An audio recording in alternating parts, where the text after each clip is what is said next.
Fine student, तो modern Indian history ये हम लोग का लेक्चर 12 होने जा रहा है। इससे पहले हम लोग लेक्चर 11 किए हैं और उसमें हम लोग जानने का प्रयास किए थे कि भारत में 18th सेंचुरी में, 19th सेंचुरी में क्या क्या सोशियो रिफॉर्म मूवमेंट हुआ है। तो पिछले क्लास में हम लोग देखे थे लेक्चर 11 में।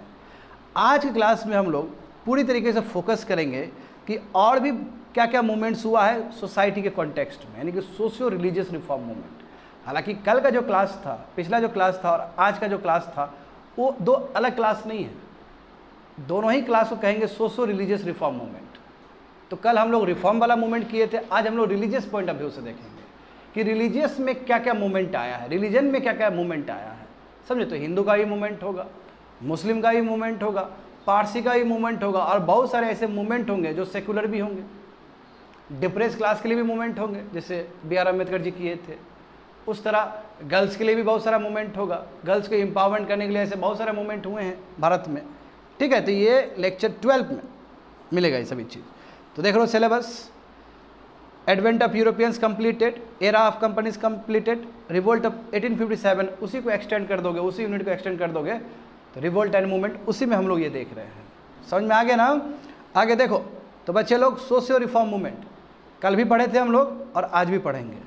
ये जब कंप्लीट हो जाएगा तो नेक्स्ट जो टॉपिक है वो रिवोल्यूशनरी मूवमेंट है, उसी में हम लोग भगत सिंह, सुखदेव, बहुत कुछ, सुभाष चंद्र बोस, सब कुछ पढ़ने वाले हैं। बहुत ही इंटरेस्टिंग टॉपिक रिवोल्यूशनरी मूवमेंट। आगे देखते हैं। हाँ, इस टॉपिक में देखो क्या क्या देखे अभी तक, यानी कि सोशल रिलीजियस रिफॉर्म मूवमेंट को इतना भाग में डिवाइड किया जा सकता है। सोशल रिफॉर्म मूवमेंट पिछले क्लास में कंप्लीट हो चुका है और आज की क्लास में बाकी जितना भी चीज़ है, हिंदू रिफॉर्म मूवमेंट हो या नॉन हिंदू रिफॉर्म मूवमेंट यानी कि सेकुलर रिफॉर्म मूवमेंट हो, पारसी रिफॉर्म मूवमेंट हो, एंटी अनटचेबिलिटी मूवमेंट्स हो, सिख मूवमेंट हो, वही कुका, समझे? हाँ, निरंकारी, सब मिल जाएगा। इस्लामिक रिफॉर्म मूवमेंट हो, हाँ, सर सैयद अहमद खान का जो अलीगढ़ मुस्लिम यूनिवर्सिटी बना है ना जी, बिल्कुल यहीं से जाता है ये, इसका यहीं से जुड़ा पाता है।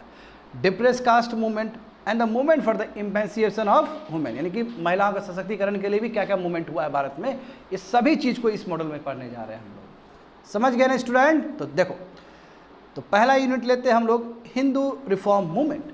अच्छा बच्चे लोग, कल बताया गया था तुम लोग को कि जो 18th सेंचुरी में जो सोशल अवेकनिंग हो रहा था तो उसकी वजह से दो स्कूल ऑफ थॉट डेवलप्ड हुआ, एक रिवाइवलिस्ट है, एक रिफॉर्मिस्ट है। जैसे ब्रह्म समाज देखे थे तो ब्रह्म समाज क्या है स्टूडेंट? रिफॉर्मिस्ट है। और रिवाइवलिस्ट में हम लोग देखे थे आर्य समाज। सही बात है ना? तो आज जो देखोगे अधिकतर तुम रिवाइवलिस्ट देखोगे। रिवाइवलिस्ट मतलब जो हमारा जो कल्चर चल रहा है वही कल्चर फिर से हमें बैक लाना है, ना बल्कि वेस्टर्न एजुकेशन का, वेस्टर्न कल्चर को फॉलो करना है।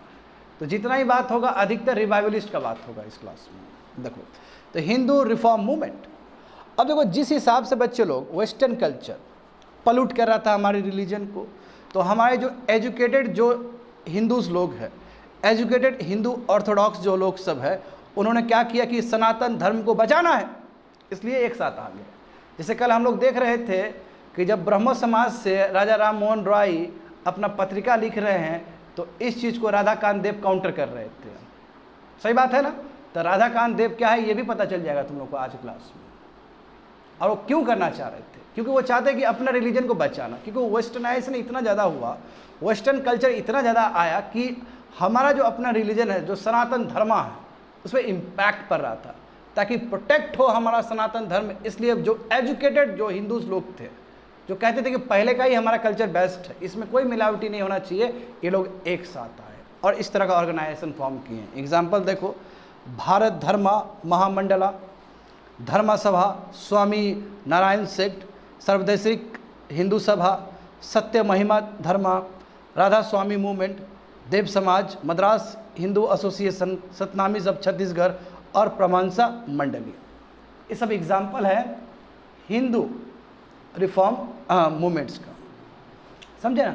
इसमें कौन कौन प्रोपाउंडर थे, कौन कौन शामिल थे लीडर, सब ये सब पता चल जाएगा तुमको इस मॉडल में।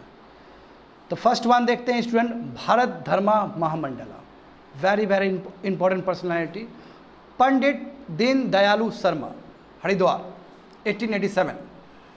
देखो बच्चे लोग, हम जानते हैं पिछले क्लास में हम लोग बताए थे ना कि हिंदू कॉलेज बना था डेविड हैरे और राजा राम मोहन रॉय के हेल्प से कलकत्ता में बना था हिंदू कॉलेज, याद है ये चीज़। सिमिलरली इन्होंने हिंदू कॉलेज दिल्ली में बनाया था, कब? 1899 में। Very very important.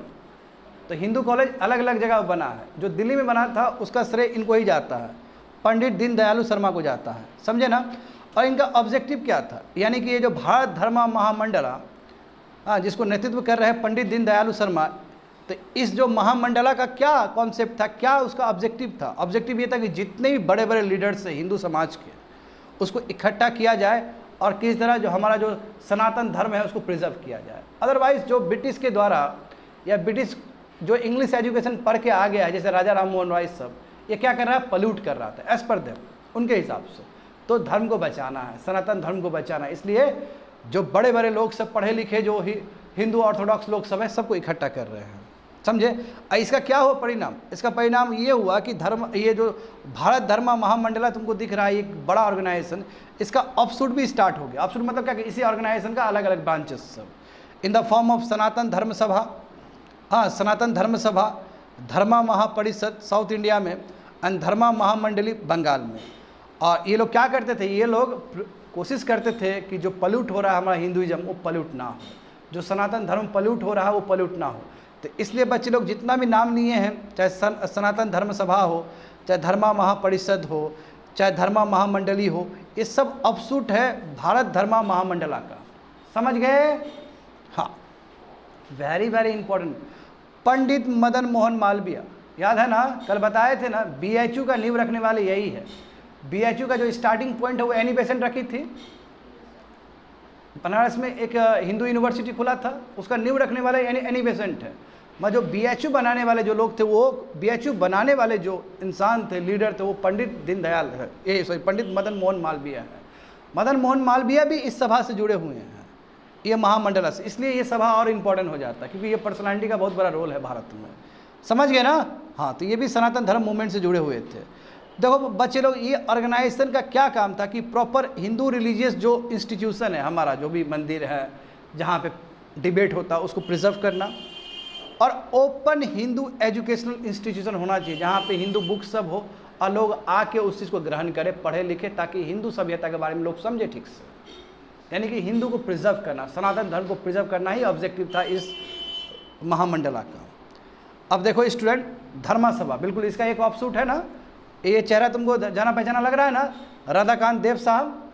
इन्होंने क्या किया था कि राजा राम मोहन रॉय का जो ब्रह्म समाज था, जो उसका आइडियाज़ था, उसको ये अपोज कर रहे थे, याद है, पिछले क्लास में बताए थे। देखो यहाँ पे तो जो मेंबर्स है इस सभा के, है ना, ये डिफेंड करते थे कि नो, ये जो है, ये जो स्पेशली जो रेडिकल्स लोग हैं, जो बाहर से लोग, ये जो अपने आप को रिफॉर्मर्स कहते हैं, वो जो लिख रहे हैं, उसके वजह से कहीं ना कहीं सनातन धर्म पे बिग इम्पैक्ट पड़ रहा है। क्योंकि हम जानते हैं कि राजा राम मोहन रॉय बहुत विद्वान लोग थे, वो वेस्टर्न एजुकेशन को चाहते थे कि इंडिया में वेस्टर्न एजुकेशन ही आगे बढ़े, क्योंकि वेस्टर्न एजुकेशन लॉजिकल है, दुनिया भर का अपना दलील देते थे।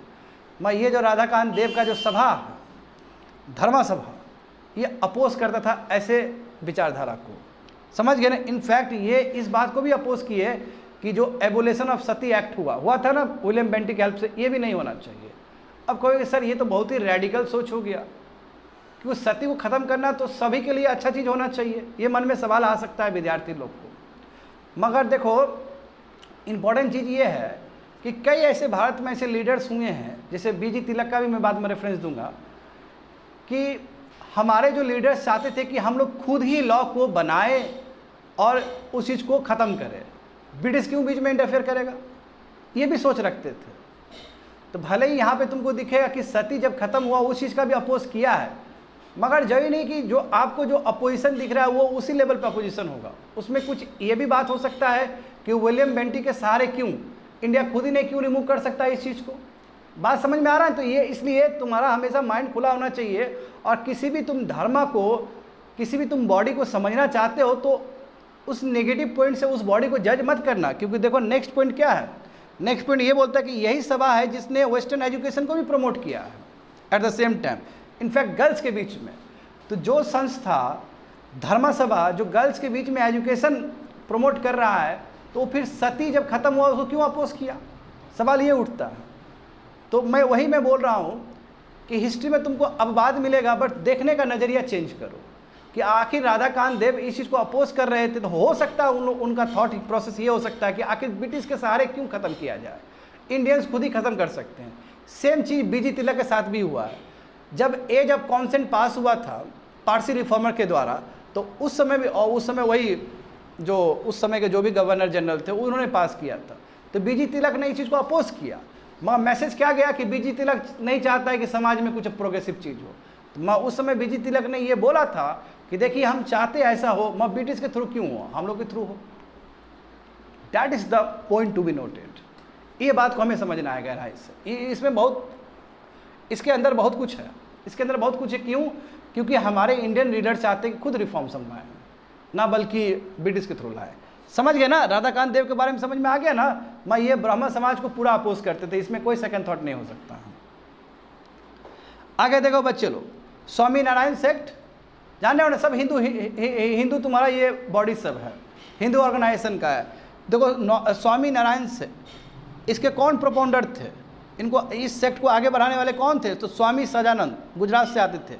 अब बताओ, इनका भी थॉट प्रोसेस वही था ब्रह्म समाज की तरह ही कि मोनोथिज्म होना चाहिए, कोई गॉड एक ही है, एक ही गॉड को बिलीव करो। अच्छा, ब्रह्म समाज में हम यही वेदांता देखें, टीचिंग ऑफ वेदांता देखें और मोनोथिज्म का बात देखें ब्रह्म समाज में। On similar line Swami Narayan sect का भी यही सोच है।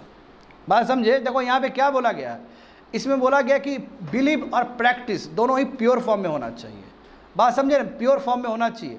और जो लिक्विड और ड्रग्स जो है जो लोग ले रहे हैं बिल्कुल नहीं लेना चाहिए, लोग को वेजिटेरियन बनना चाहिए, भाई लोग को वेजिटेरियन बनना चाहिए, इस तरह का सोच रखते थे।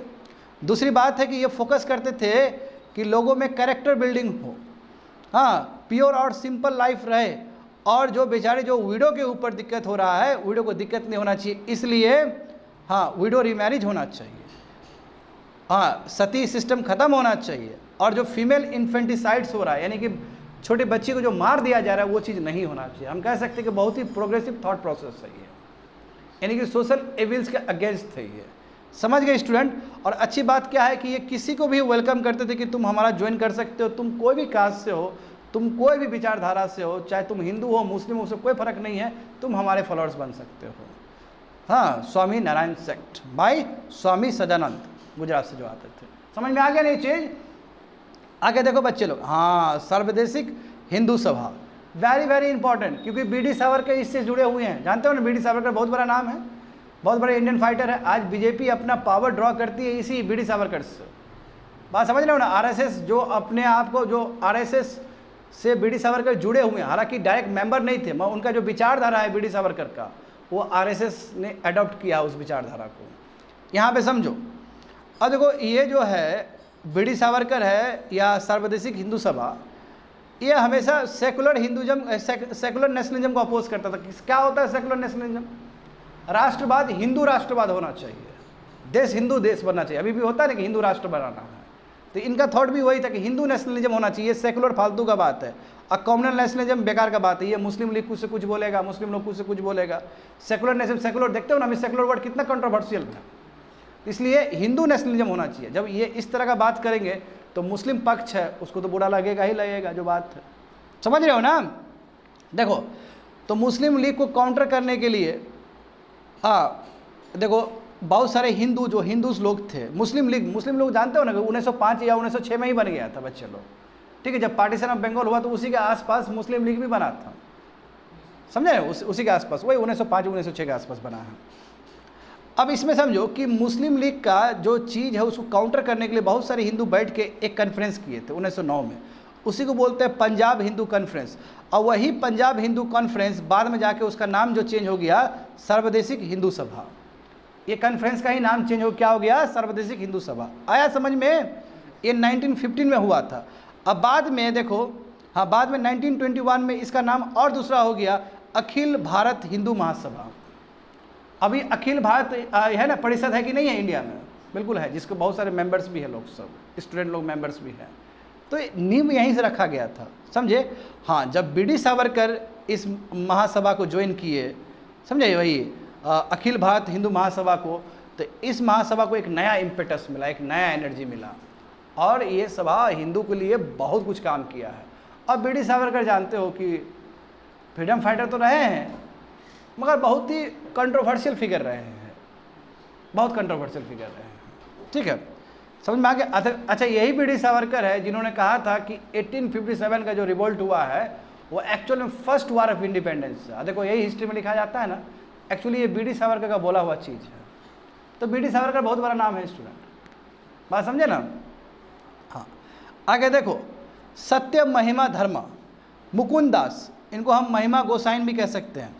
तो ये जो सत्य महिमा धर्मा है ये भी हिंदू रिलीजियस एसोसिएशन ही है स्टूडेंट। अच्छा, ये क्या प्रीच करते थे, यानी क्या सिखाते थे, क्या समझाते थे, क्या टीच करते थे मुकुंद दास? मुकुंद दास कहते थे कि एक ही कोई भगवान है जिसका नाम है अलख परम ब्रह्मा, जो इटर्नल बीइंग है और वो फॉर्मलेस है, उसका कोई स्ट्रक्चर आपको नहीं दिखेगा और उसको डिस्क्राइब करना भी बहुत मुश्किल है। जैसे याद करो बच्चे लोग, ब्रह्म समाज में क्या कॉन्सेप्ट था कि इटर्नल एक कोई ट्रूथ होता है जिसको आप देख नहीं सकते हो, स्टैचू से पूजा नहीं करना, इमेज से पूजा नहीं करना, ये ब्रह्म समाज का कॉन्सेप्ट था। मगर रामकृष्ण परमहंस ने क्या बोला, ये चीज़ नो, आप आइडल वर्शिप कर सकते हो। समझ गए? तो यहाँ पे क्या है कि फॉर्मलेस भगवान फॉर्मलेस है और इनडिस्क्राइबेबल है, यानी कि उसको डिस्क्राइब नहीं किया जा सकता है। मुकुंद दास को हम लोग महिमा गोसाइन भी कह सकते हैं, है ना। और उसके और भी बहुत सारे गुरु आए जो साथ में इनको योगदान दिए हैं, जैसे गोविंदा बाबा हो गए, भीमा भॉय हो गए। हाँ, इसमें देखो खास बात क्या है कि इस धर्मा का, यानी कि सत्य महिमा धर्मा का जो मेंबर्स होंगे, छोटे छोटे कास्ट के लोग सब होंगे, ट्राइबल सब होंगे, सब आके, क्योंकि देखो ट्राइबल्स को, छोटे कास्ट को यदि बोल दिया जाए कि इक्वलिटी होगा सोसाइटी, इक्वालिटेरियन सोसाइटी होगा, सब आके अट्रैक्ट हो जाएगा, जाहिर सी बात है। देखो इनफैक्ट सत्य महिमा धर्मा ने अपोज किया कि ये जगन्नाथ पूजा क्या होता है। जगन्नाथ उड़ीसा में है कि नहीं, जगन्नाथ जानते हो कि बहुत ज़्यादा इंपॉर्टेंट मंदिर है हिंदू के लिए, उसको भी क्रिटिसाइज़ किए हैं, बोले कि क्या फालतू का वैष्णविज्म सब। तो इस चीज़ को लेके जो हिंदू ऑर्थोडॉक्सी वाले लोग थे काफ़ी नफरत करते थे इस बॉडी से, ये सत्य महिमा दर्शन से, धर्म से। समझ में आ गया ना स्टूडेंट। हाँ, आगे देखते हैं राधा स्वामी मूवमेंट जो तुलसी राम ने किया था आगरा में। तो देखो राधा स्वामी का ये मानना था कि एक ही कोई सुप्रीम बीइंग है, I believe in one supreme being, the supremacy, वो है गुरु, भगवान भी नहीं गुरु है। टीचर सबसे बड़े सुप्रीम होते हैं, इसलिए हमेशा सत्संग में रहना चाहिए लोग को, यानी कि अच्छे लोग से जुड़े रहना चाहिए और अपना सिंपल लाइफ जीना चाहिए। समझ गए? तुलसी राम, जबकि प्रोफेशन क्या था, ये बैंकर का था, बैंक में काम करने वाले आदमी थे ये, समझे।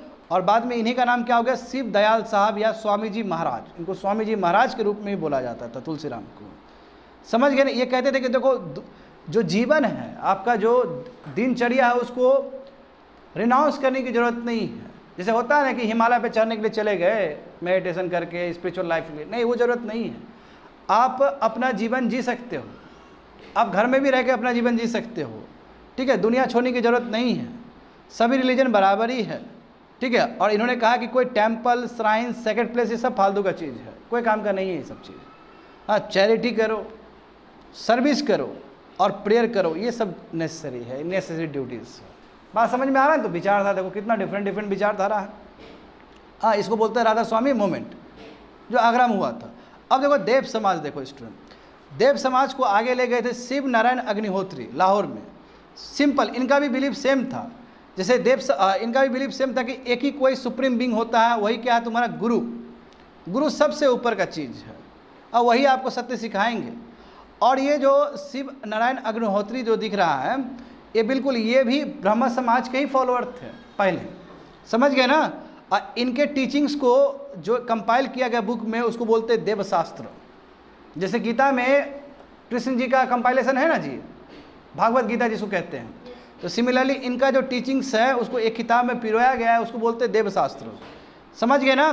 ये समाज क्या चीज़ प्रिस्क्राइब करता था कि यह सोशली और मोरली एथिकल होना चाहिए लोगों को, और ये घूस लेना, गेमलिंग, जुआ खेलना, गंदा चीज़, ड्रग्स पीना, ड्रिंक करना गलत चीज़ है। और नॉन वेजिटेरियन नहीं खाना चाहिए फूड सब, नॉन वायलेंट नहीं होना चाहिए, सॉरी वायलेंस नहीं होना चाहिए, नॉन वायलेंट रहना चाहिए।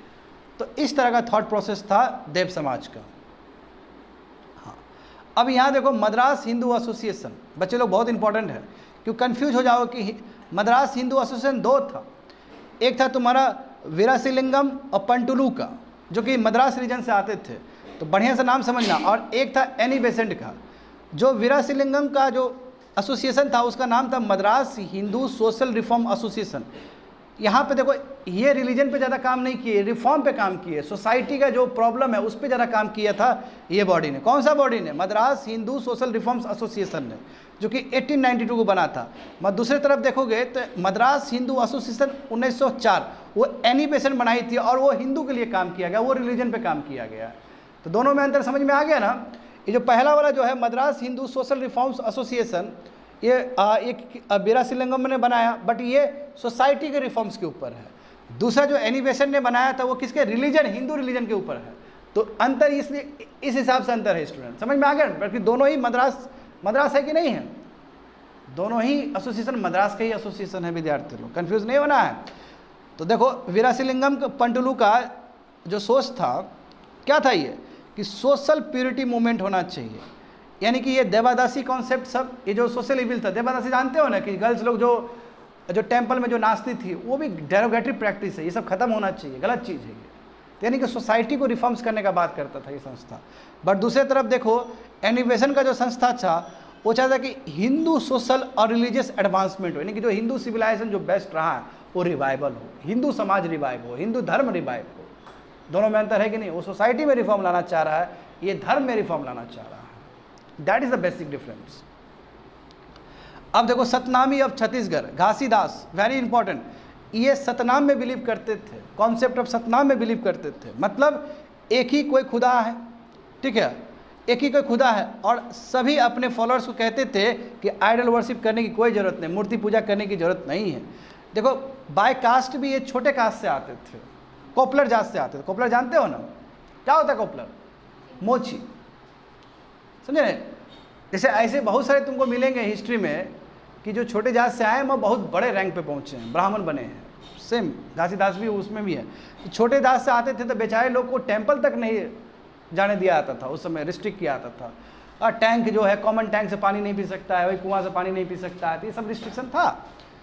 तो देखो ये खुद अनटचेबल थे, कोपलर कास्ट से आते थे, इसलिए इन्होंने कास्ट सिस्टम को विरोध किया और कहा कि सभी लोग बराबर हैं, समझे?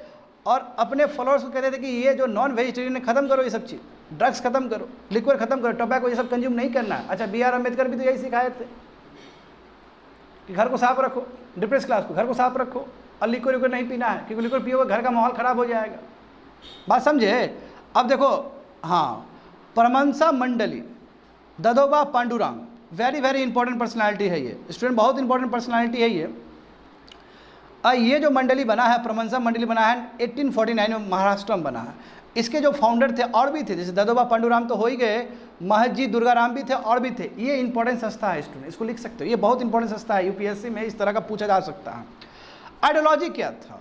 आइडियोलॉजी ये था तुम्हारा जो मानव धर्म सभा में जो आइडियोलॉजी है, मैं थोड़ी देर में बताऊँगा मानव धर्म सभा में क्या आइडियोलॉजी था, तो उसी आइडियोलॉजी से तुम्हारा ये मैच था। कह सकते हो कि मानव धर्म सभा का ही चीज़ है ये प्रमंसा मंडली। रिलीजन क्या है? एक गॉड में बिलीव करना, only one in God believe करना, समझे? और लव और मोरल कंडक्ट के साथ रिलीजन होना चाहिए। रिलीजन में कोई हिपोक्रेसी नहीं होना चाहिए, और फ्रीडम ऑफ थॉट होना चाहिए, और साइंटिफिक अप्रोच होना चाहिए, रैशनैलिटी होना चाहिए, आपका अप्रोच बहुत ही लॉजिकल होना चाहिए, समझ गए? सोसाइटी में क्या बिलीव करते थे कि नहीं, कास्ट सिस्टम बिल्कुल नहीं होना चाहिए, कास्ट रूल नहीं होना चाहिए।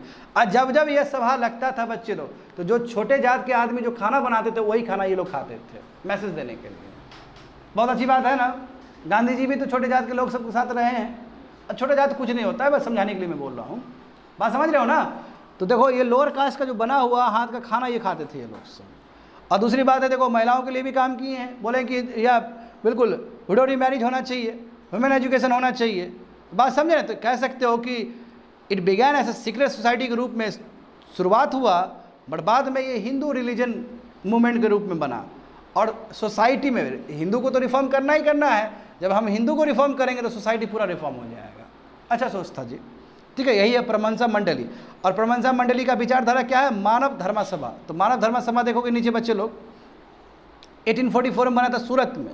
हाँ, इसके जो प्रोपाउंडर थे वही आदमी है कि नहीं है? देखो फिगर, हाँ, ददोबा पांडुराम और भी एक इंसान थे, दुर्गाराम है ना, मंचाराम मेहता, ये दोनों मिल के ही ये मानव धर्म सभा खोले थे।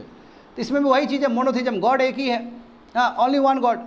इसमें क्या है कि पॉजिटिव साइड ऑफ रिलीजन, यानी कि मेन ऑब्जेक्टिव जो मानव धर्म सभा का है, रिलीजन का पॉजिटिव साइड देखना, बट मोरालिटी के साथ। अब कोई भी धर्म गलत चीज़ तो नहीं सिखाएगा, अच्छा ही चीज़ सिखाएगा, है ना। सेवा भाव करना, किसी का आदर करना, यही सिखाता है। वो चीज़ को लेकर चलना, positive side of the religion को लेकर चलना। और देख लो, पब्लिक मीटिंग करना ताकि विडो रीमैरिज हो सके, यानी कि जो भी बुराई है समाज में उसके लिए मीटिंग्स हो रहा है ताकि वो बुराई खत्म हो सके। और हाँ, आइडल वर्शिप बिल्कुल नहीं होना चाहिए एज पर दिस सभा। तो देखो इसमें क्या है, सुपरस्टिशियस बिलीफ खत्म करो यार, है ना, एब्लिश करो, सुपरस्टिशियस बिलीफ सोसाइटी में खत्म करो। और ये ब्लैक मैजिक, आलतू फालतू का जो ब्लैक मैजिक है, विच कार्ड है, ये गलत गलत मेल प्रैक्टिस है, ये हिंदू समाज से हट जाना चाहिए। तो यही कॉन्सेप्ट था मानव धर्म सभा का। ऊपर जाओ, यही मानव धर्म सभा का आइडियोलॉजी परमहंसा मंडली भी फॉलो करता था। क्यों? क्योंकि देखो ना, जो फॉलोअर्स है सेम ही है। दादाभाई पांडुराम दोनों से जुड़े हैं ना, तो मानव धर्म सभा में जो भी चीज़ था वो चीज़ यहाँ पे भी लागू होता था। तो कह सकते हो कि एक ही ऑफशूट है उसे। आया समझ में ना? हाँ, तो देखो बच्चे लोग क्या क्या खत्म कर चुके हैं। भारत धर्म महामंडला कंप्लीटेड, धर्म सभा कंप्लीटेड, स्वामी नारायण सेक्ट हो चुका है, सर्वदेशनिक हिंदू सभा हो चुका है, सत्य महिमा धर्मा हो चुका है, राधा स्वामी मूवमेंट हो चुका है, देव समाज हो गया, मद्रास हिंदू एसोसिएशन देखे ना, दोनों का, एनी बेसेंट का और उनका भी देखे, है ना, सतनामी सब छत्तीसगढ़ घासीदास का देखे थे हम लोग, और परमहंसा मंडली जो अभी जस्ट देखे हैं कुछ देर पहले। समझ में आ गया? तो हिंदू के लिए इतना कुछ एसोसिएशन बनाता है हिंदू रिफॉर्म्स करने के लिए। जब हिंदू का बात करें तो हम दूसरा भी देखेंगे, नॉन हिंदू रिफॉर्म मूवमेंट सब भी। तो उसमें देखो स्टूडेंट, सेवा सदन पढ़ना है, सर्वेंट्स ऑफ इंडियन सोसाइटी पढ़ना है तुम लोग को, इंडियन सोशल कॉन्फ्रेंस पढ़ना है जो कि सबसे इंपॉर्टेंट है इस लिस्ट में, सेवा समिति पढ़ना है, सोशल सर्विस लीग पढ़ना है, अलोकतवाड़ी भी पढ़ना है। एंड देखो जो पारसिस का भी जो रिफॉर्म्स हुआ था, रहनुमाई सभा, है ना, रिलीजियस रिफॉर्म एसोसिएशन, ये भी तुम्हारे इसी के साथ आ जाएगा। तो देखो क्या क्या है। सेवा सदन वेरी इंपॉर्टेंट, ये पारसी सोशल रिफॉर्मर ने इसी तरह प्रोपाउंड किया था सेवा सदन को। ये क्या है, सोशल रिफॉर्म है, ह्यूमैनिटेरियन ऑर्गेनाइजेशन 1908 में बना था। बच्चे लोग, जैसे कि हम लोग बात कर चुके हैं इंडियन ओपिनियन, इंडियन मिरर और इंडियन स्पेक्टेटर। बताओ किसने किसने लिखा है? पिछले क्लास में तुम लोग को क्या बताया गया था? इंडियन मिरर था ना वो, हाँ इंडियन मिरर किसने लिखा है? हाँ इंडियन मिरर किसने लिखा है? जाकर चेक करो। अरे बताए थे तुम लोग को इंडियन मिरर किसने लिखा है? जाकर go and check your notes. पूछ लेता है न्यूज़पेपर से। दयानंद सरस्वती है?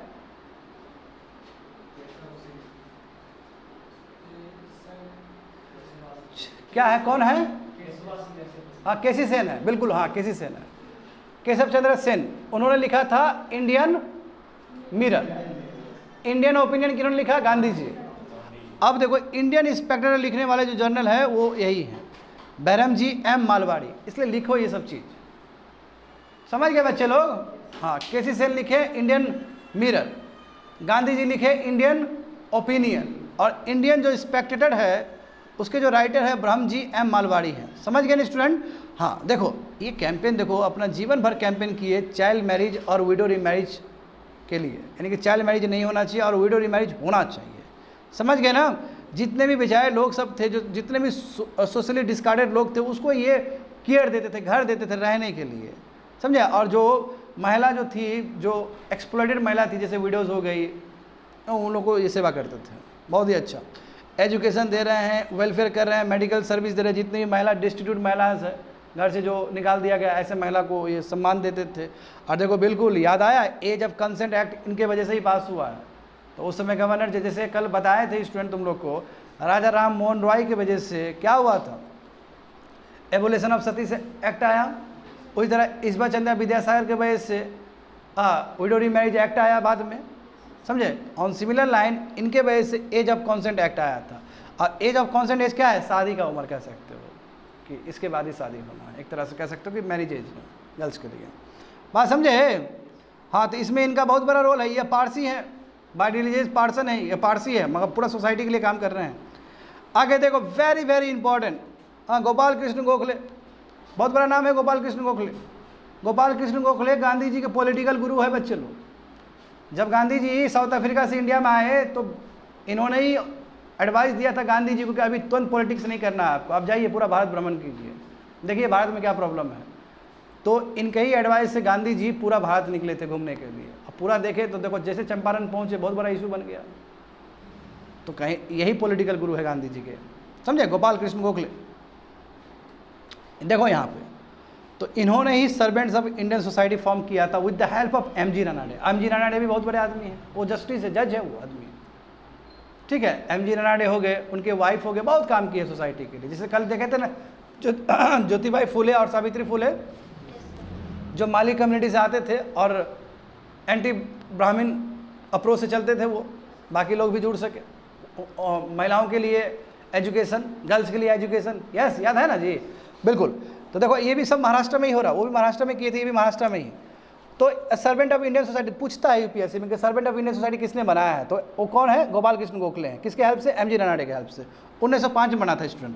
देखो क्या है मेन ये है कि नेशनल मिशनरीज को ट्रेन किया जाए सर्विस के लिए, ठीक है, देश के लिए, ताकि देश में योगदान दे सके और कॉन्स्टिट्यूशनल तरीके से पीपल का जो बात है वो रखा जा सके। देखो ये लोग सब मॉडरेट लोग हैं।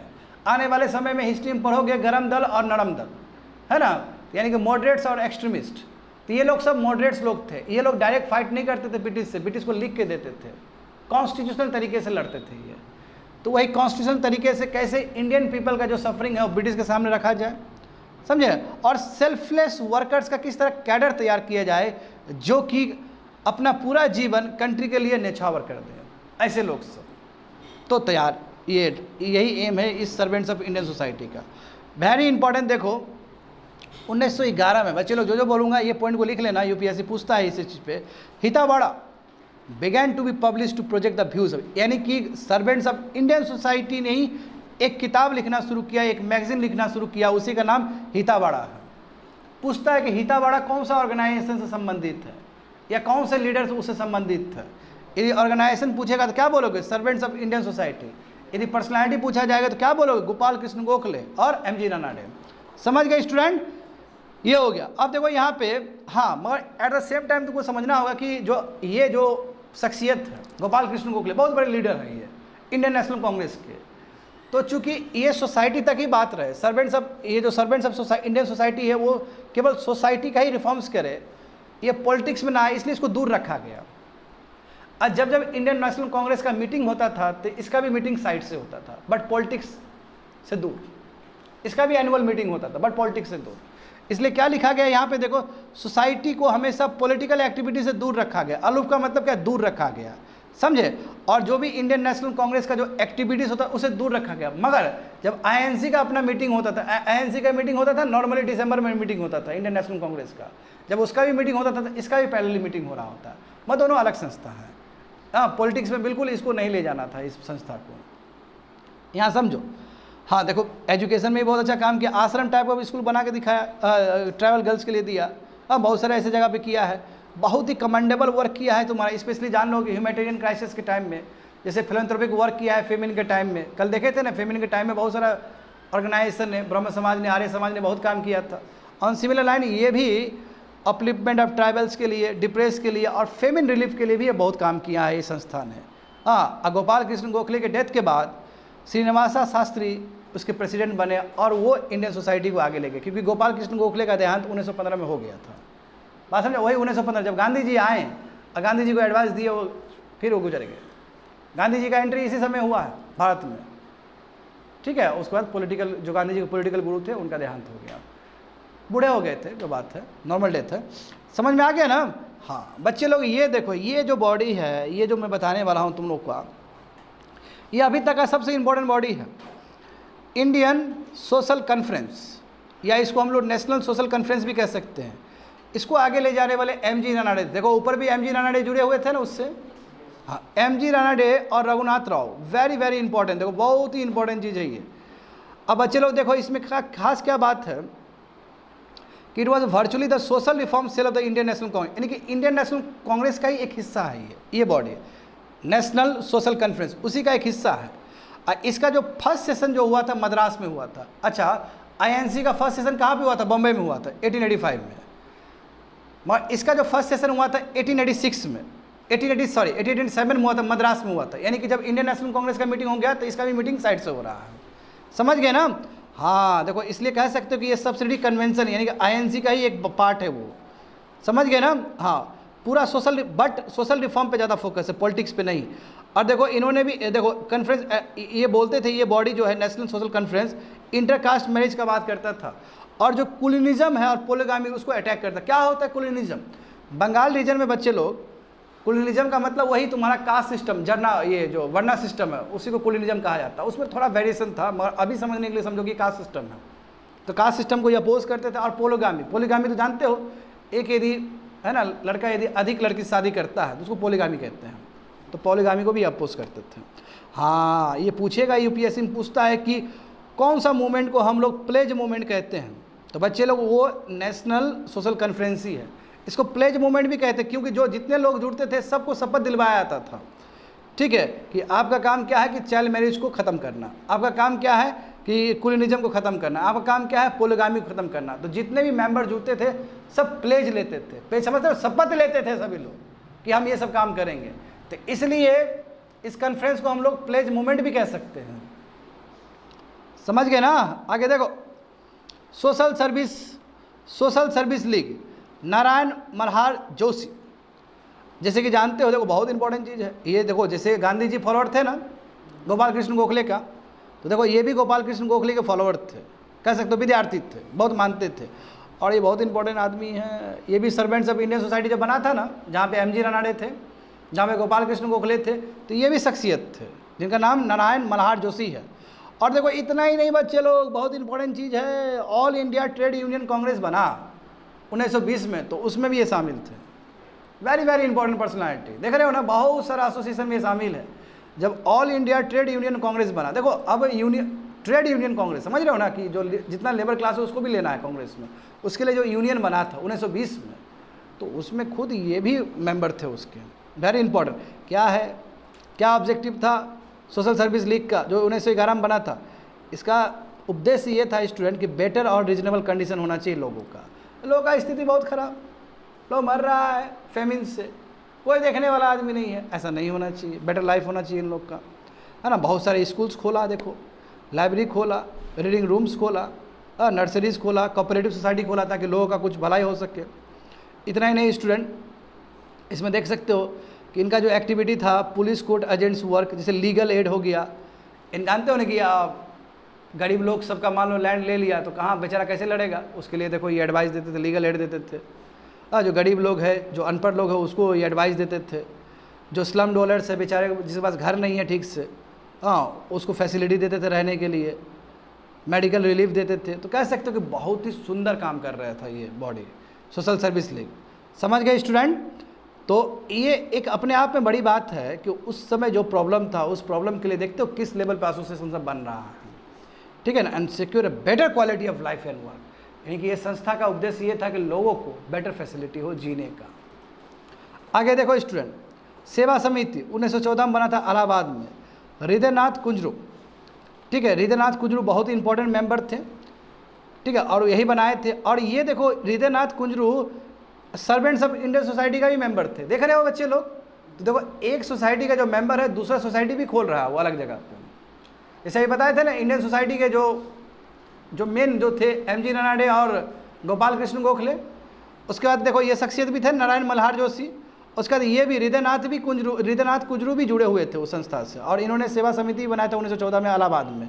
क्या है मेन चीज़ वही है कि जब जैसे नेचुरल डिजास्टर आ गया, फ्लड आ गया, एपिडेमिक आ गया, महामारी आ गया, तो रिलीफ प्रोवाइड करना, सोशल सर्विस देना, है ना, एजुकेशन फैलाना, सैनिटेशन का सेंस फैलाना लोगों के बीच में, और जो बेचारे जो डिप्रेस क्लास, जो अनटचेबल्स लोग सब है उसको अपलिफ्ट करना, समझे।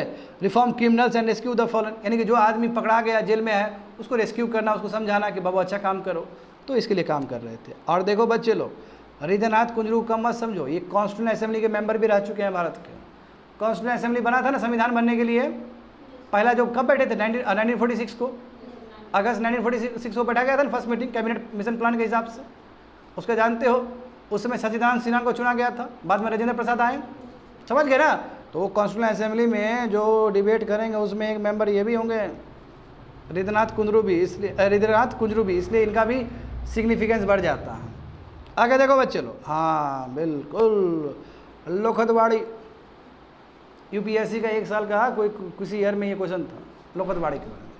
इसके प्रोपाउंडर कौन है? गोपाल हरि देशमुख, समझे, गोपाल हरि देशमुख। देखो बहुत ही अच्छे रिफॉर्मर और बहुत ही अच्छे थिंकर। हाँ, इनको प्यार से लोग लोखतवाड़ी भी कहते थे।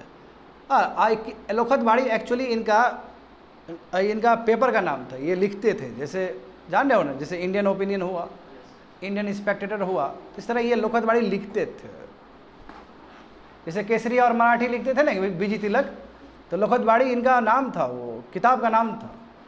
मगर ये इतना मशहूर हुआ कि इनका नाम ही पड़ गया लोखतवाड़ी, तो लोग लोखतवाड़ी नाम से इनको जानते थे। तो लोखतवाड़ी देखो, यानी कि कहने का मतलब पीपल को कहते थे भाई सेल्फ रिलायंट रहो, आत्मनिर्भर रहो, है ना, और वेस्टर्न लर्निंग पढ़ने की ज़रूरत है, लॉजिकल बनना है तुम लोग को। हाँ, ये ह्यूमैनिटेरियन का बात करते, सोशल सर्विस का बात करते थे, समझे। देखो, है ना, सोशल इश्यूज़ पे लिखते थे, बहुत सारे थाउजेंड्स ऑफ आर्टिकल्स लिखते थे।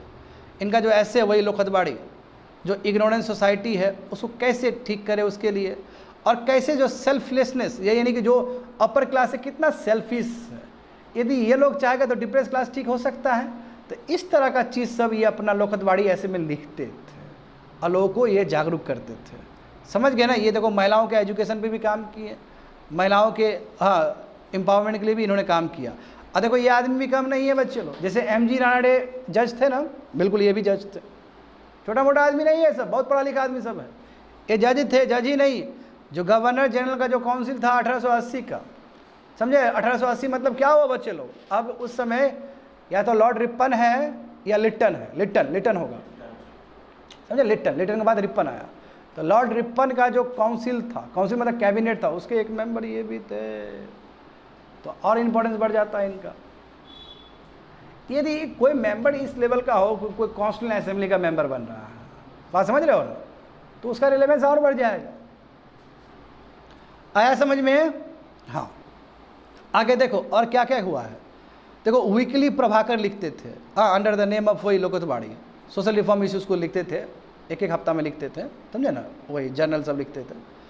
रैशनल प्रिंसिपल्स का बात करते थे, सेकुलर व्यूज़ का बात करते थे। ये देखो, हिंदू ऑर्थोडॉक्स पे अटैक करते थे, कहते थे कि सब बराबर होना चाहिए, कास्ट सिस्टम में जो बुराई है उसके अगेंस्ट लिखते थे।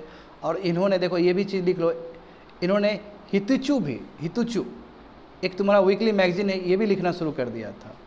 तो देखो, ये आदमी ऐसा नहीं है कि केवल एक ही लिख रहा है, बहुत कुछ लिखते थे। देखो, हितुचू लिखते थे, ज्ञान प्रकाश लिखते थे, इंदु प्रकाश लिखते थे, लोखतवाड़ी भी।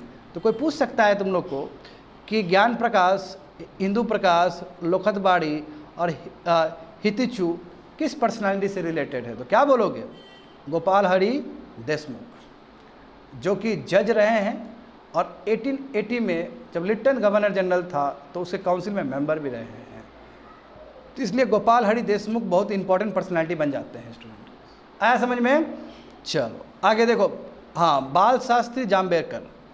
अब ये कौन है? देखो, ये आदमी एक्चुअल में इनको श्रेय जाता है कि ये मराठी जर्नलिज्म के फादर है। जर्नलिज्म समझते हो ना, न्यूज़ रिपोर्टिंग करना, उनके फादर हैं, मराठी जर्नलिज्म के ये फादर हैं।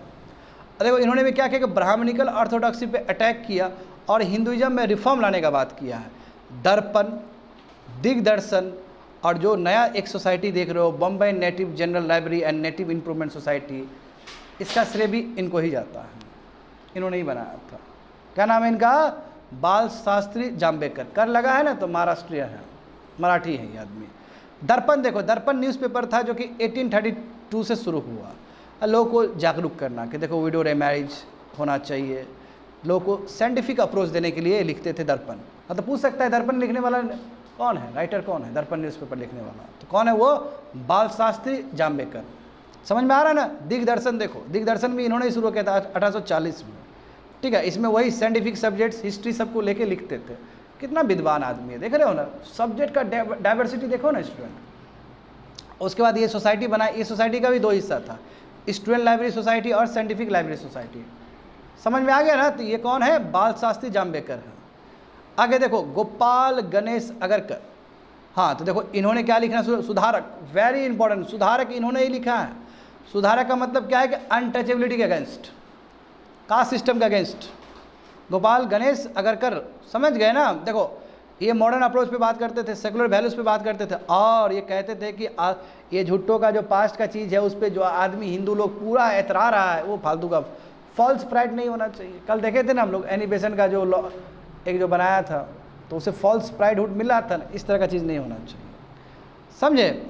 और देखो ये हमेशा लिखते थे कास्ट सिस्टम के एविल्स, हाँ कास्ट सिस्टम में जो भी बुराई है उसके अगेंस्ट लिखते थे ये।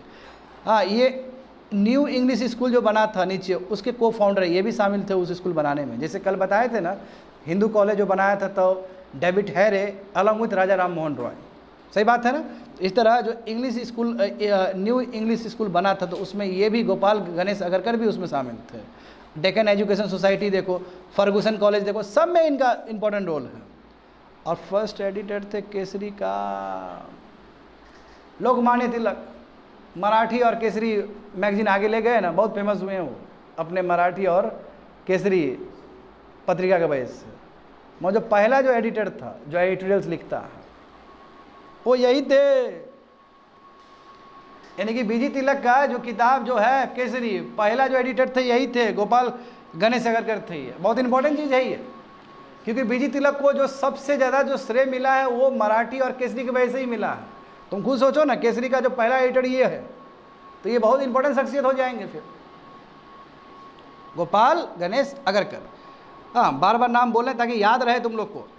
ईश्वर चंद्र विद्यासागर देखो, बहुत इंपॉर्टेंट पर्सनालिटी। बताओ, यही बताए ना, बेथुन स्कूल से जुड़े हुए थे, ये प्रिंसिपल थे उनके, समझे। और यही शख्सियत है जिसके वजह से विडो रीमैरिज एक्ट 1956 में पास हुआ है। जैसे सती वाला पास हुआ ना, जैसे कॉन्सेंट वाला पास हुआ ना, कॉन्सेंट एक्ट पारसी रिफॉर्मर के वजह से, तो बिल्कुल यही पर्सनालिटी है जिसके वजह से विडो रीमैरिज एक्ट पास हुआ है 1856 में। देखो यहाँ पे क्या लिखा गया है, ग्रेट स्कॉलर है, रिफॉर्मर है, high value, high moral values में बिलीव करते हैं, बहुत ही गरीब लोग के लिए तो बहुत ही दयालु आदमी थे ये, बहुत जेनरस आदमी। देखो संस्कृत कॉलेज इन्होंने खोला था नॉन ब्राह्मण्स के लिए, समझ रहे हो ना।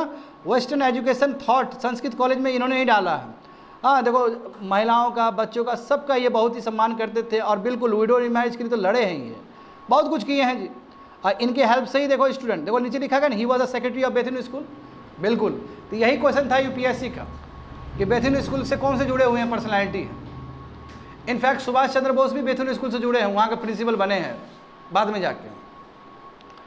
देखो तो क्या है, देखो शुरू में देखो, movement for women education had to face great difficulties. देखो उस समय विचारधारा क्या था कि महिला यदि पढ़ लेगी तो पुरुष को दबा देगी, अपने हस्बैंड को दबा देगी। अब ऐसा माइंडसेट है, ऐसा माइंडसेट से निकाल के महिला को पढ़ाना है, कितना डिफिकल्ट चीज़ होगा, ठीक है। तो इसलिए बोला कि बहुत ज़्यादा मुश्किल सामना कर रहे थे, क्योंकि वही many believe that girls who had received western education would make slaves of their husband, यानी कि अपने हस्बैंड को इसलिए बना देगा फिर।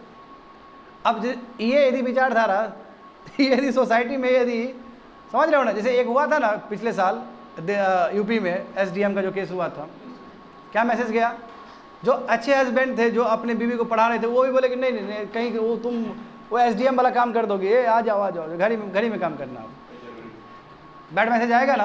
हाँ तो था, दिक्कत था, समझे। और उस समय का सोसाइटी है बच्चे लोग, कितना रेग्रेसिव सोसाइटी होगा उस समय, ख़त्म कर दिए ना। तो देखो यहाँ पे समझो, तो सोशल रिफॉर्म मूवमेंट तो कंप्लीट, हिंदू रिफॉर्म मूवमेंट भी कंप्लीट हो गया, other secular non Hindu reform movement अभी जस्ट पढ़े हो तुम लोग। अब थोड़ा पारसी रिफॉर्म मूवमेंट देख लेंगे, समझ गए ना। देखो पारसी रिफॉर्म मूवमेंट देखो, हाँ तेज़ी से ही क्लास चल रहा है, ठीक है, बस उसके कोप में रहो, उसके स्पीड में रहो। अच्छा ये जो देखो जितने भी बड़े बड़े जो रिफॉर्मर हुए हैं, पारसी रिफॉर्मर हुए हैं, पारसी समझ रहे हो, जो कि आया है ईरान से, और ये रिलीजन क्या फॉलो करता है, जोरोस्ट्रिज्म रिलीजन फॉलो करता है। हालांकि हम लोग इसके रिलीजन को भी हम लोग पारसी ही बता देते हैं, बट इनका रिलीजन क्या है, जोरोस्ट्रिज्म है, जहाँ पे फायर को पूजा जाता है। औरा मजदा गॉड का नाम है। यहाँ पे देखो तो जो बहुत पढ़े लिखे पारसी लोग थे, दादा भाई नारोजी, सुने हो नाम, बहुत बड़ा नाम है ये, ठीक है, जेपी वाचा, एसएस बंगाली, अनरोजी फडोजी, ये सब जो थे बहुत बड़े बड़े पारसी रिफॉर्मर थे बच्चे लोग। आज जो टाटा का बात करते हो, टाटा कौन है, पारसी है। आज जो जहांगीर बाबा का बात करते हो, कौन है, पारसी है। तो पारसी भले ही संख्या कम हो, बहुत बड़ा इंपॉर्टेंट पर्सनालिटी सब लोग हुए हैं पारसी से। देखो तो ये भी बोले कि जो भी जोरास्ट्रियन रिलीजन में जो भी बुराई हुआ है उसको ठीक करना, हाँ वो एजुकेशन, मॉडर्न एजुकेशन फैलाना पारसीज के बीच में, स्पेशली गर्ल्स के बीच में। और इनके वजह से क्या हुआ कि age of marriage was increased, जो शादी का उम्र है बढ़ा दिया गया पारसीज में। तो देखो तो जोरास्ट्रियन कॉन्फ्रेंस होता था उस समय, जो भी इश्यूज है वो सॉल्व कर लिया जाता था। फर्स्ट जो कॉन्फ्रेंस हुआ था स्टूडेंट वो 1890 में हुआ था। तो जितने भी रिफॉर्मर देख रहे हो, बहुत इंपॉर्टेंट है, दादा भाई नारोजी हो या नारोजी फरदोजी हो, राष्ट्रगोफ्तर, हाँ राष्ट्रगोफ्तर, ये वीकली तुम्हारा मैगजीन कह सकते हो ये आता था, यही लोग लिखते थे। तो पूछता है कई बार कि राष्ट्रगोफ्तर किसका चीज़ है, तो दादा भाई नारोजी भी लिख दोगे तो ठीक है। ये दोनों मिलकर ये छापते थे and they are very very progressive. Dada Naoroji तो इंडियन नेशनल कांग्रेस के मेंबर भी है, फाउंडिंग फादर भी है, फाउंडिंग फादर है वो लोग, ठीक है। इनके बारे में तुम लोग पढ़ोगे जब इंडियन नेशनल कांग्रेस का बात करेंगे ना, तो ये फिर से रिपीट होंगे वहाँ पे, गोपाल कृष्ण गोखले सब भी आएंगे फिर से। आगे देखो, तो हो गया पारसी। हाँ, अब इसका थोड़ा एंटी अनटचेबिलिटी मूवमेंट देखते हैं। देखो श्री नारायण गुरु, देखो ये भी इन्होंने एक मूवमेंट तैयार किया, अराबी पूरम मूवमेंट 1888। खास बात क्या है, जैसे अभी तुमको घासीदास जो छत्तीसगढ़ का बताया, इधर देखो छत्तीसगढ़ का बताया गया था, सतनामीस घासीदास थे ना, वो भी कोपलर कम्युनिटी से आते थे।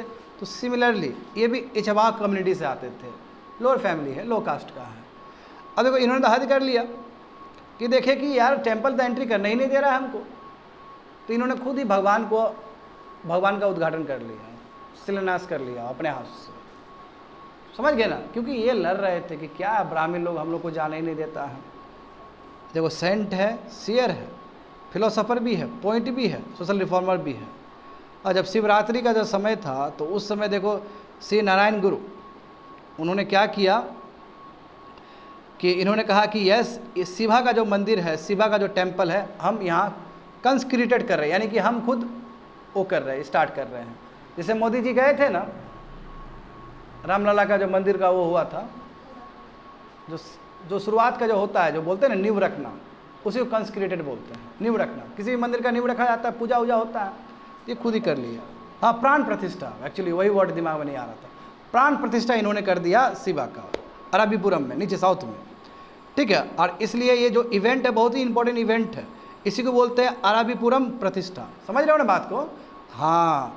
और लोअर का जो बेचारे लोग को टेम्पल एंट्री नहीं होने देते थे, बोलते थे कि आ जाओ मंदिर बना दिया, आ जाओ सब आ जाओ, कौन रोकेगा हमें,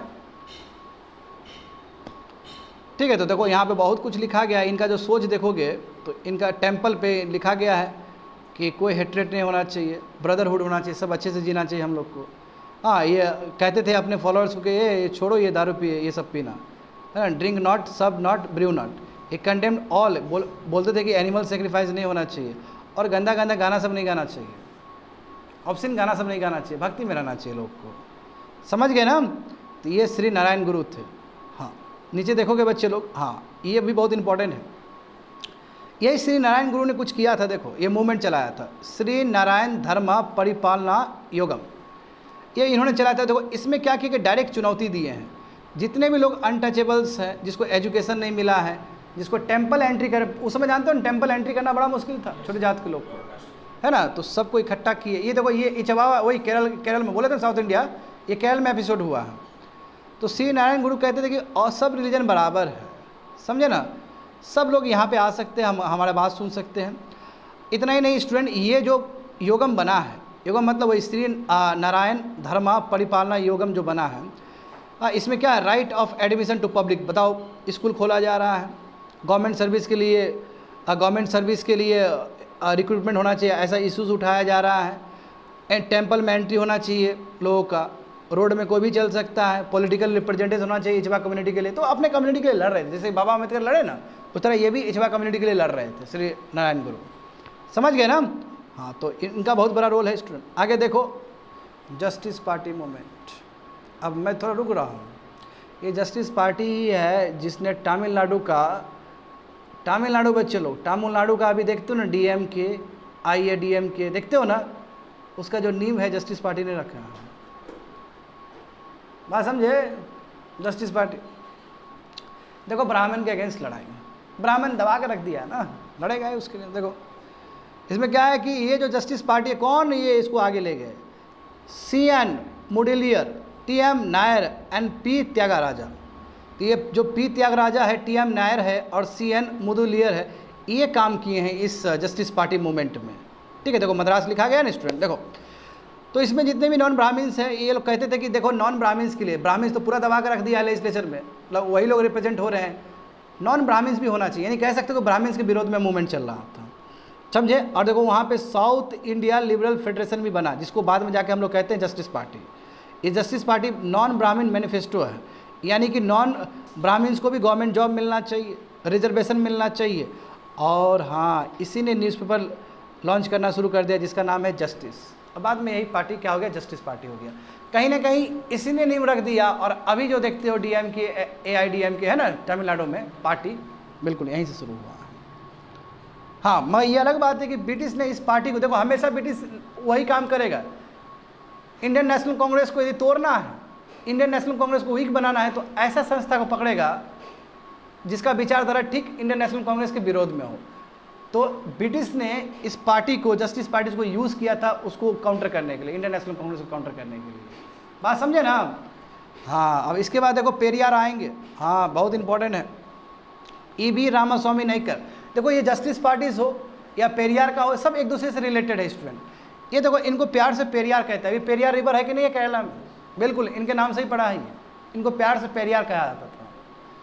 अब AV रामास्वामी नायकर ये भी एंटी ब्राह्मण और एंटी कास्ट मूवमेंट वाले लोग थे, क्योंकि इनको लगता था कि ब्राह्मण तो पूरा दबा कर रखा है सोसाइटी को।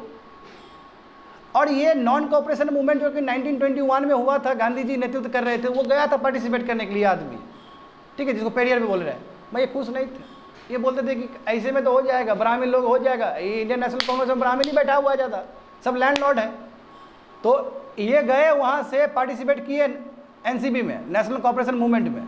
मैं इनको हाथ में कुछ नहीं आया इसलिए छोड़ दिया उसे, तो छोड़ के नीचे आया और नीचे इस तरह का ये सेल्फ रेस्पेक्ट मूवमेंट तैयार किए हैं। बात समझ में आ रहा है ना। इसलिए देखो 1925 होगा, क्योंकि 1921 में नॉन कोऑपरेशन मूवमेंट हुआ था। तो देखो वही बोले कि इन्होंने एक्टिवली पार्टिसिपेट किया था नॉन कोऑपरेशन मूवमेंट में। मैं कांग्रेस छोड़ दिया 1924 में, 1924 में, और वो आके अपना ही एक मूवमेंट चलाना शुरू कर दिया जिसको बोलते हैं सेल्फ रेस्पेक्ट मूवमेंट इन 1925। और वो नॉन ब्राह्मण्स को लेकर बात करते थे और ब्राह्मण्स को अटैक करते थे। वेरी इंपॉर्टेंट, इनका एक जर्नल था कूदी अरासू, लिख लो कॉपी में, कूदी अरासू। कूदी अरासू बहुत इंपॉर्टेंट जर्नल था, जिसमें ये कहते थे कि कभी भी शादी करना है तो प्रीस्ट का कोई ज़रूरत नहीं है, शादी अपने आप हो जाएगा, ठीक है ना। टेम्पल एंट्री होना चाहिए। और ये मनुस्मृति जिसने पूरा बर्बाद कर रखा है, इसको बंद करो। यानी कि BR अम्बेडकर से बोलने से पहले ये लोग बोल रहा है। आ रहा समझ में। अब BR अम्बेडकर ने मनुस्मृति जला दिया ना, हाँ जला दिया था, तो ये बोले मनुस्मृति जला दो। अब पेरियार देखो, जब मुसलमान लोग बोल रहा था ना कि एक पाकिस्तान बनना चाहिए, तो पेरियार भी बोल रहा था कि द्रविड़ा नायडू बनना चाहिए, यानी कि द्रविडन्स लोग के लिए रहने के लिए जगह बनना चाहिए था। बिल्कुल, ये तुमको नहीं लगता है तमिलनाडु का इसका वो विचारधारा है। तो जस्टिस पार्टीज हो चाहे सेल्फ रेस्पेक्ट मूवमेंट हो, कहीं ना कहीं यही बल दिया है DMK AIDMK को भी कि एक अलग कंट्री बनना चाहिए, समझे। हाँ, जैसे मुस्लिम लीग का था ना कि एक सेपरेट स्टेट बनना चाहिए पाकिस्तान टाइप का, तो ये भी बोलते थे कि हमको बना, वो हालांकि नहीं बना, वो दूसरा विषय है। मैं सेपरेटिस्ट टेंडेंसी था इनका कि अलग बनना है। ब्रिटिश इसका यूज़ करेगा ना, हाँ ब्रिटिश नाजायज यूज़ करेगा जस्टिस पार्टी का भी और सेल्फ रेस्पेक्ट मूवमेंट का भी।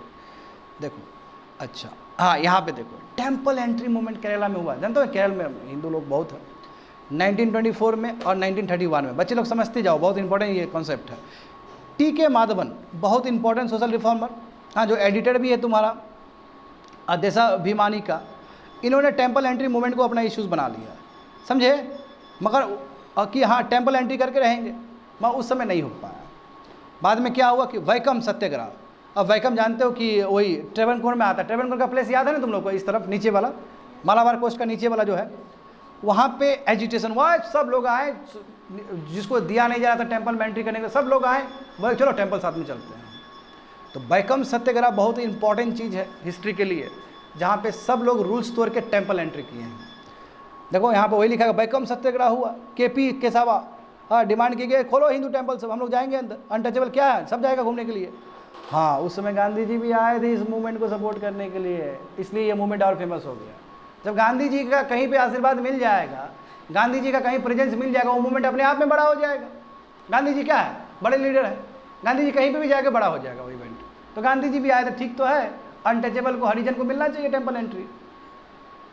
तो फाइनली एक जंग हुआ है, वैकम सत्याग्रह, इसलिए बहुत इंपॉर्टेंट टेम्पल एंट्री मूवमेंट है वो।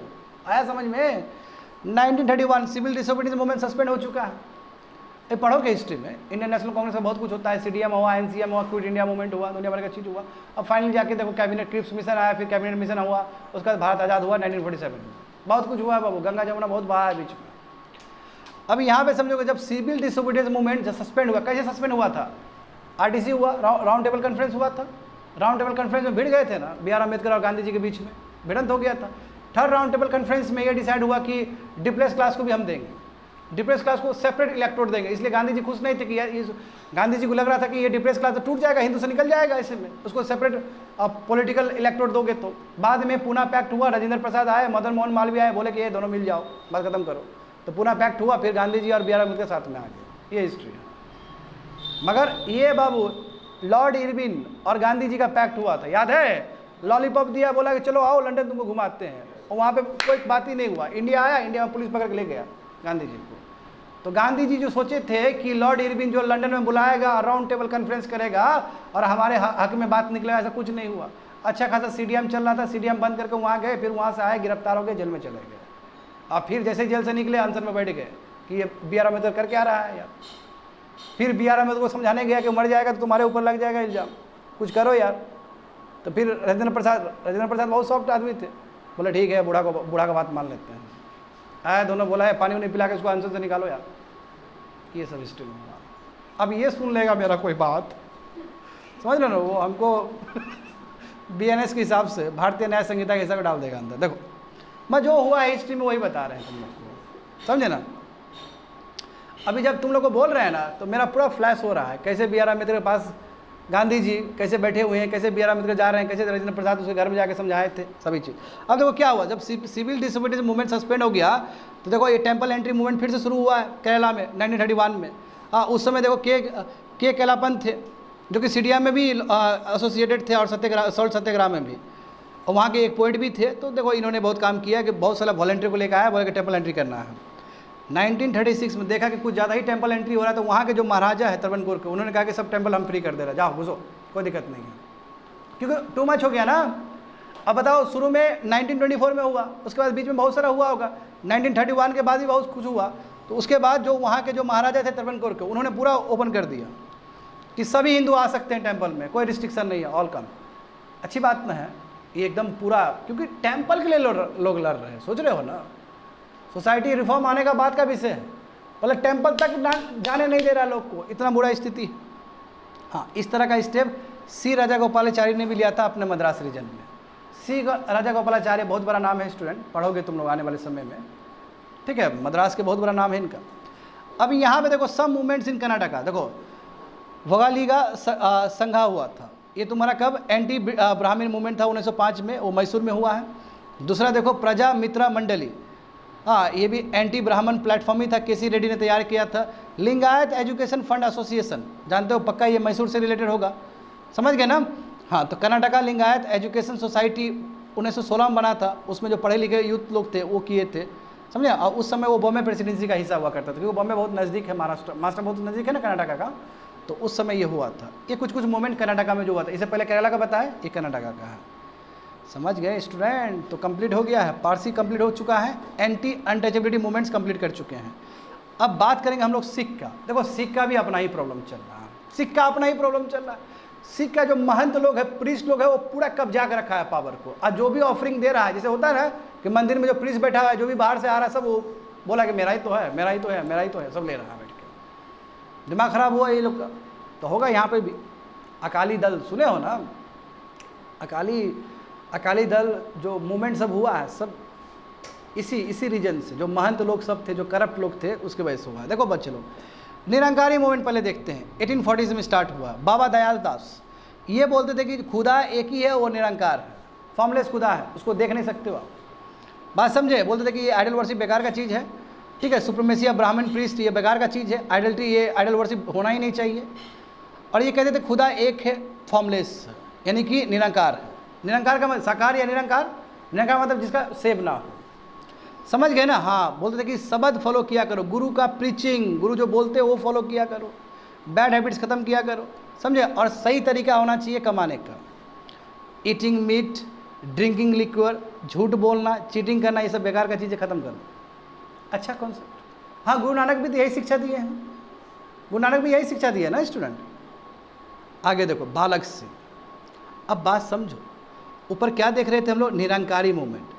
अब देखोगे नामधारी मूवमेंट, वेरी इंपॉर्टेंट।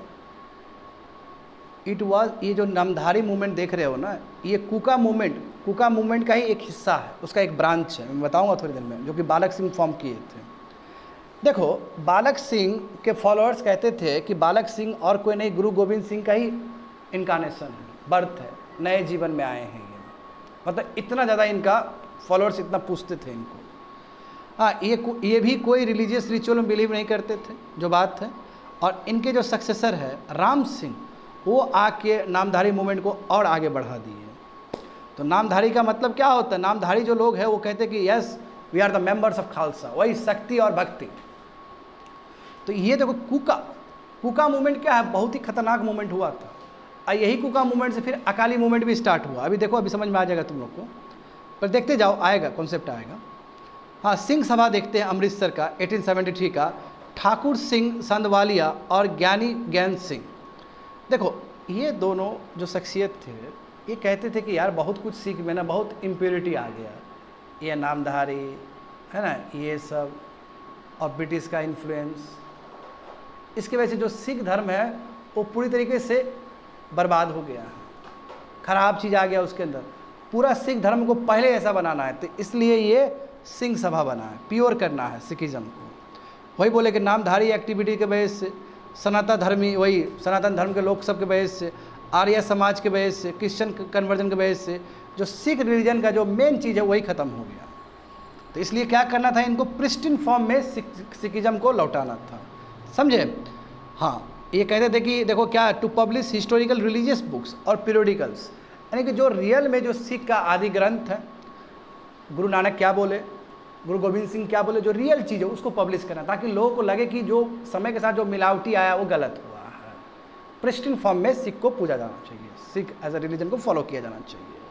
हाँ देखो वही बोला, to return absolutes to the faith, यानी कि सिख जितने भी लोग हैं सब अपना ओरिजिनल फेथ में आओ। And involve English man in the educational programme of the Sikhs. हाँ, और इंग्लिश मैन को भी सहयोग किया, ताकि इंग्लिश मैन कुछ सिख के लिए एजुकेशनल इंस्टीट्यूशन, एजुकेशन सब बना सके, और जिसमें सिख को और ट्रेन किया जाए और सिख को रियल सिखिज़म से मिलाया जाए।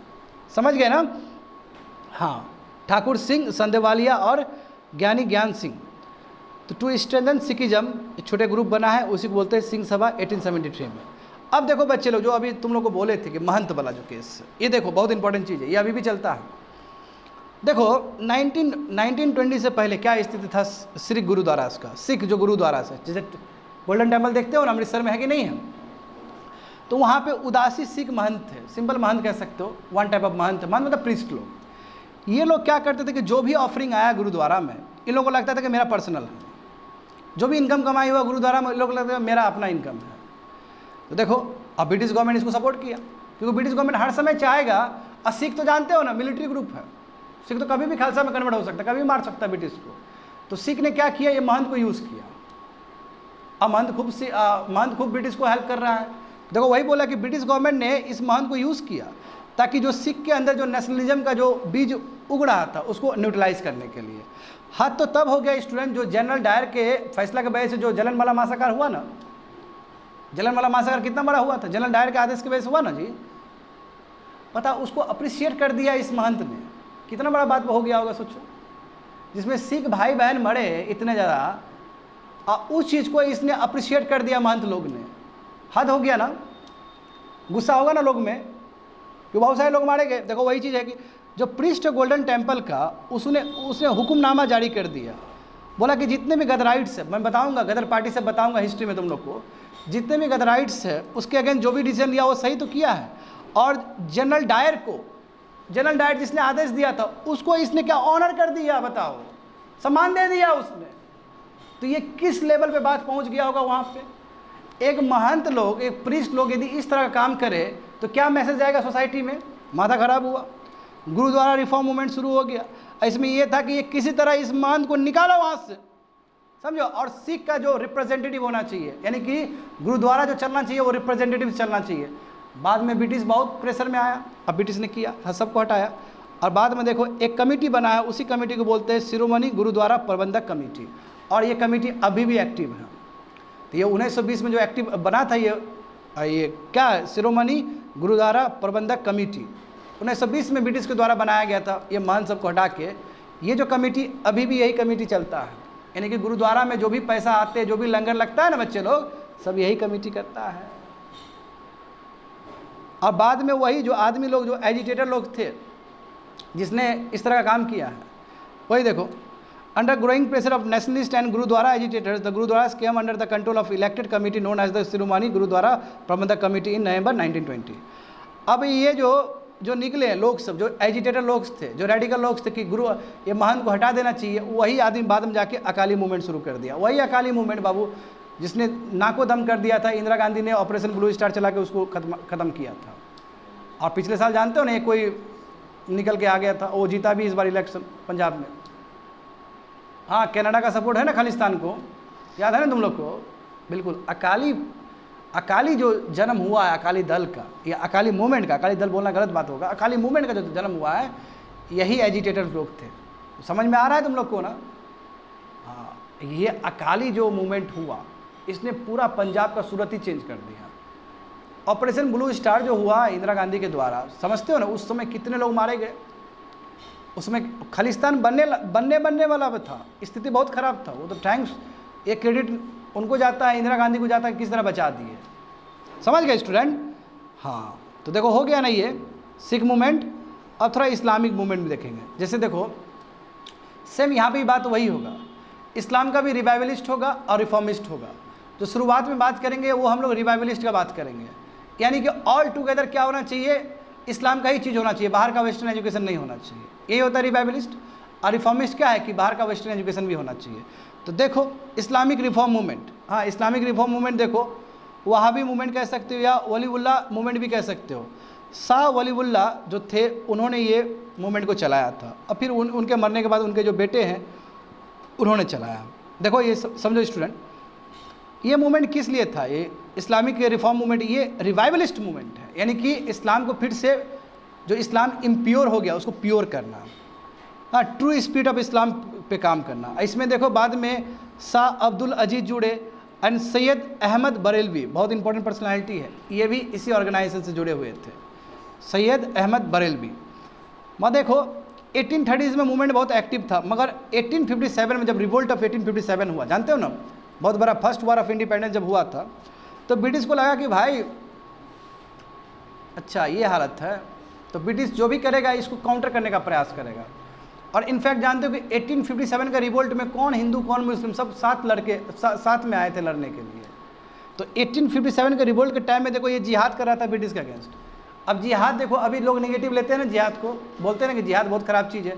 जिहाद का मतलब होता है कि अपने धर्म को बचाने के लिए किसी भी हद तक जाना, that is the concept of जिहाद। जिहाद कोई गलत कॉन्सेप्ट नहीं है। अभी देखते हो ना, लव जिहाद, ये जिहाद, वो जिहाद करके पोलिटिसाइज कर दिया गया उस वर्ड को। जिहाद का मतलब, एक्चुअल मतलब क्या है कि अपने रिलीजन को बचाने के लिए किसी भी हद तक जाना। और किसी भी हद तक जाने का मतलब क्या है, मरना और मारना, एन हुआ मतलब। तो जिहाद कर बैठा ये लोग 1857 में भी ब्रिटिश के अगेंस्ट, बात समझे? हाँ, उसके बाद ब्रिटिश को लगा कि भाई वहाँ भी जो है ये सब धोखेदार सब लोग हैं, समझे? उसके बाद देखो ब्रिटिश ने, बोलते हैं ना divide and policy, divide and rule policy, वहीं से खेलना शुरू किया। उसको पता चल गया कि देखो हिंदू मुस्लिम साथ में आके ब्रिटिश को अटैक किया है, ये हिंदू और मुस्लिम में तो बहुत सारा प्रॉब्लम तो है ही, पहले से दोनों के बीच प्रॉब्लम, इसको तोड़ो।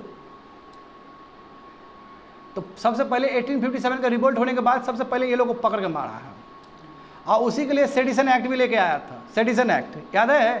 हाँ, सेक्शन 124A, जो कि इस बार BNSA में हटा दिया गया, बट सिमिलर प्रोविजन है।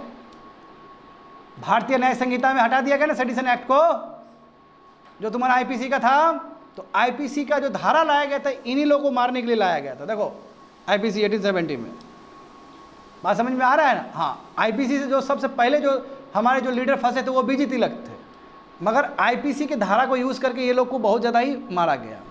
देखो वही चीज़ है। और फाइनली इस मूवमेंट को 1870 में पूरी तरीके से सप्रेस कर दिया गया। समझ में आया स्टूडेंट? चलो, IPC जानते हो ना, यदि कोई भी सरकार के विरोध में कोई भी डिसएफेक्शन कर रहा है और जिसकी वजह से पूरा दंगा फसाद हो रहा है, तो ऐसे लोगों को पकड़ के जेल में डाला जा सकता है, मारा जा सकता है।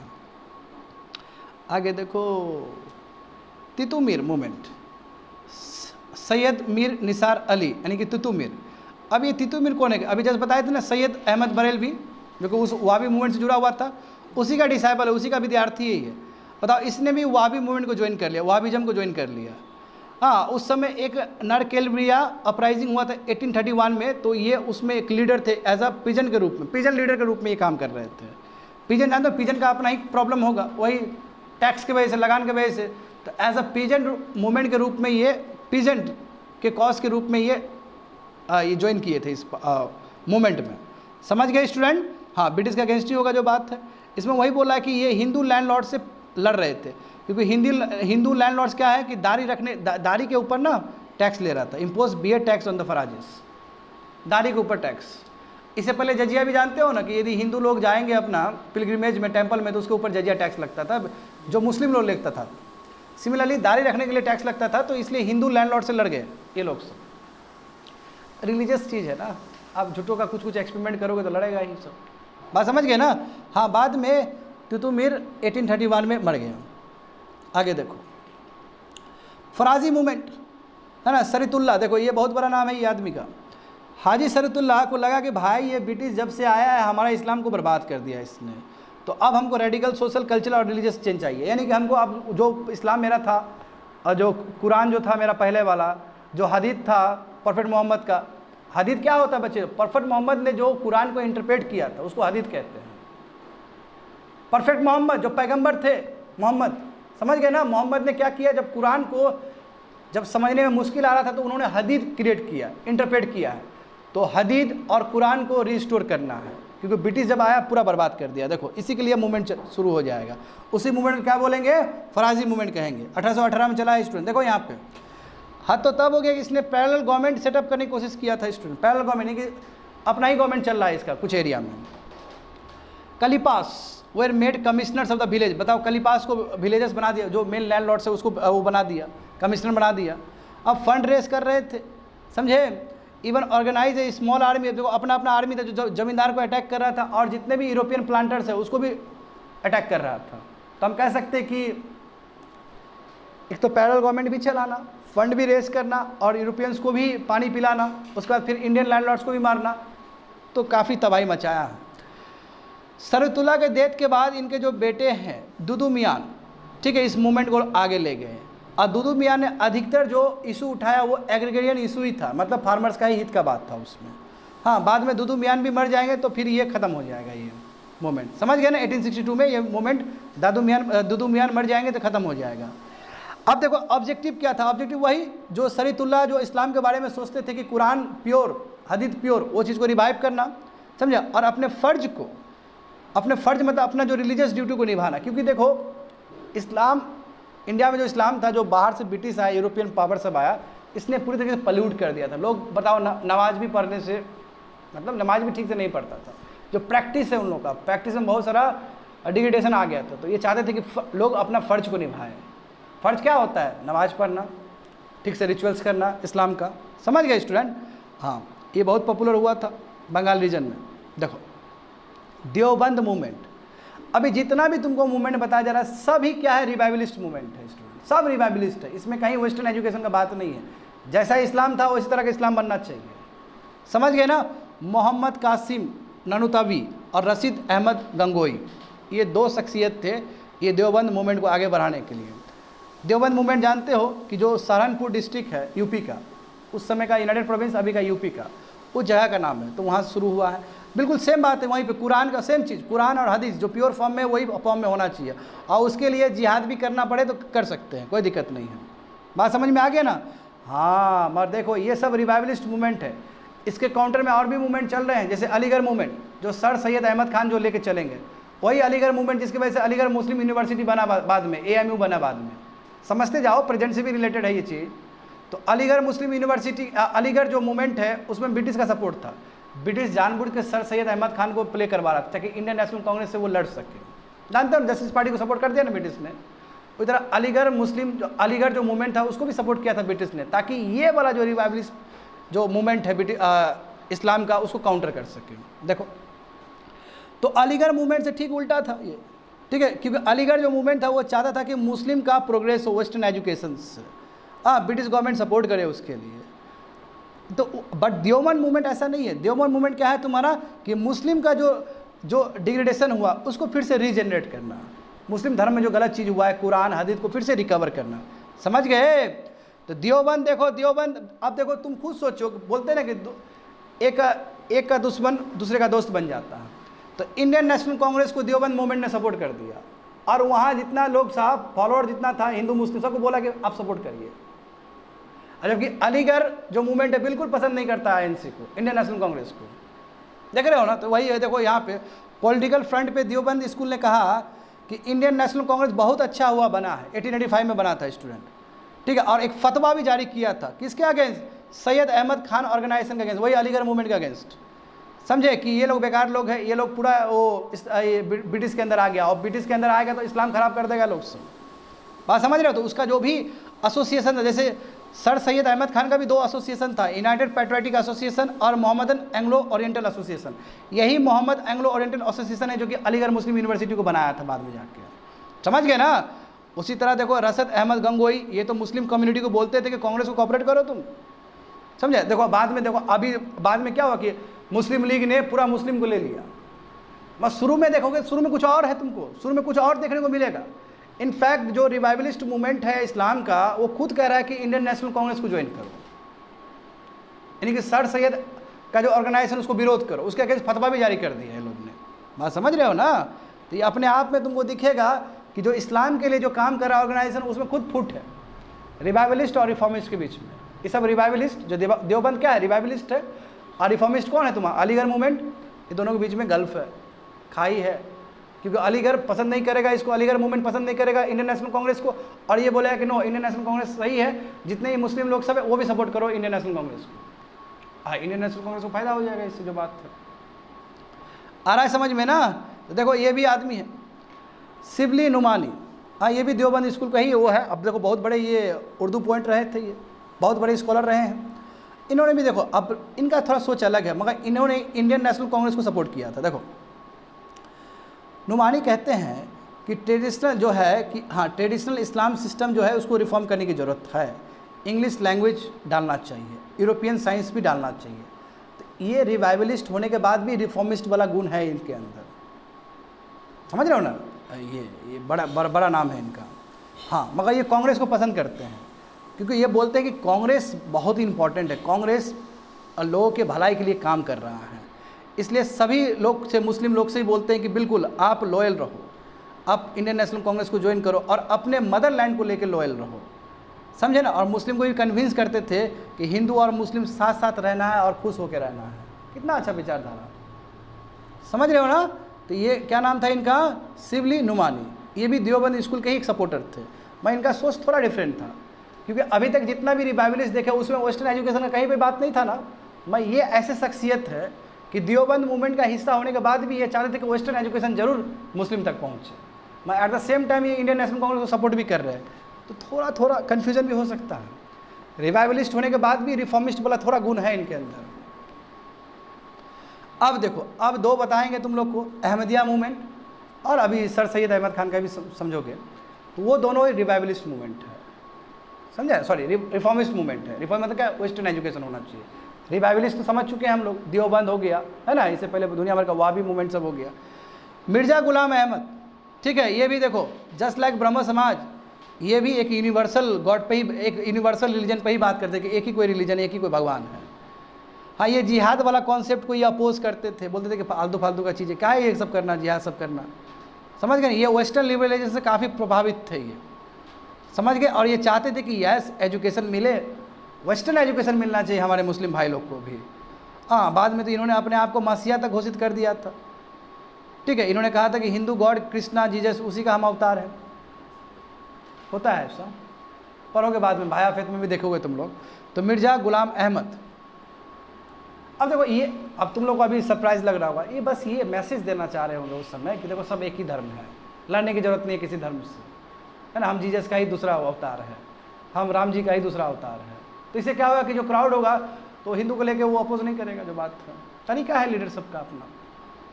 तो ये कौन सा मूवमेंट है स्टूडेंट, इस्लाम का रिफॉर्मिस्ट है कि रिवाइवलिस्ट है? हाँ, रिफॉर्मिस्ट है, रिवाइवलिस्ट नहीं, रिफॉर्मिस्ट है, रिफॉर्म लाना चाहता है उसमें वेस्टर्न एजुकेशन को लाके। और देखो ये इस आदमी के बारे में बहुत चला ना नाम अभी, सर सैयद अहमद खान। इनका दो बता दिया मैंने ऑर्गेनाइजेशन, ठीक है, दोनों ऑर्गेनाइजेशन के अगेंस्ट फतवा जारी कर दिया था ना देवबंद मूवमेंट के जो लोग थे। अब देखो इसमें क्या था, देखो इसमें पूरा बात है कि नो, कुरान भी लिबरल इंटरप्रिटेशन होना चाहिए। क्या कुरान कब बनाया गया, कुरान को उसका भी लिबरल इंटरप्रिटेशन होना चाहिए। जरूरी है कि नहीं है बताओ तो? इस्लाम कब बना, कुरान कब बना? ये बहुत पढ़े लिखे आदमी थे, सर सैयद अहमद खान, तभी तो सर टाइटल है इनका। बहुत पढ़ा लिखा, मुस्लिम का कहोगे कि जो सबसे पढ़ा लिखा आदमी था वो सर सैयद अहमद खान ही था। बहुत पढ़ा लिखा आदमी था, हद पढ़ा लिखा आदमी। और ये कहते थे कि इस्लाम जो होना चाहिए मॉडर्न आइडिया होना चाहिए उसमें भी। बात समझे ना, इंडियन मुस्लिम जो है उसको मॉडर्न एजुकेशन मिलना चाहिए, नहीं तो यही करते रह जाएगा ये लोग, ठीक है। हाँ, इस्लाम को लेके चले वो अच्छी बात है, मॉडर्न एजुकेशन को भी लेके चले। और दूसरी बात है कि जो गंदा गंदा चीज़ है इस्लाम के अंदर, पर्दा system, polygamy, widow remarriage, women education है ना, स्लेवरी, डाइवर्स, जो सोशल इविल से ख़त्म करो, ठीक है। विडो रीमैरिज फिर से करो, पर्दा ख़त्म करो, यालतू फालतू का चीज़ ख़त्म करो, समझे। तो ये बड़ी बात है, ये मॉडर्न लाइन पे मुस्लिम को तैयार करना चाह रहे थे। तो देखो इनका जो मैगजीन था, इनका नाम, मैगजीन का नाम क्या था, तहदीब उल अकलफ, यानी कि मैनर्स और मोरल्स अपना इम्प्रूव करो है, ये तुम्हारा उर्दू वर्ड है। तो बिल्कुल इनके प्रयास से ही अलीगढ़ मुस्लिम यूनिवर्सिटी बना है बाद में। तो सर सैयद अहमद खान बहुत ही पॉपुलर चेहरा। देखो बच्चे लोग शुरू में इनका स्पीच देखोगे तो ये खूब अच्छा बोलते थे कि हिंदू मुस्लिम सब एक है, हिंदू मुस्लिम इंडिया के लिए दोनों ही ज्वेल्स, नवरत्न है। बाद में इनका स्टैंड चेंज हो गया। बाद में क्या बोला ये इस आदमी ने, बाद में बोला कि हिंदू मुस्लिम कभी भी एक साथ नहीं रह सकता है, क्योंकि इस आदमी को लगा कि देखो इंडियन नेशनल कांग्रेस में हिंदू का बात उठाया जा रहा है ज़्यादा, अब मुस्लिम को पीछे छोड़ा जा रहा है, और ऊपर से लॉलीपॉप तो दे ही रहा है ब्रिटिश।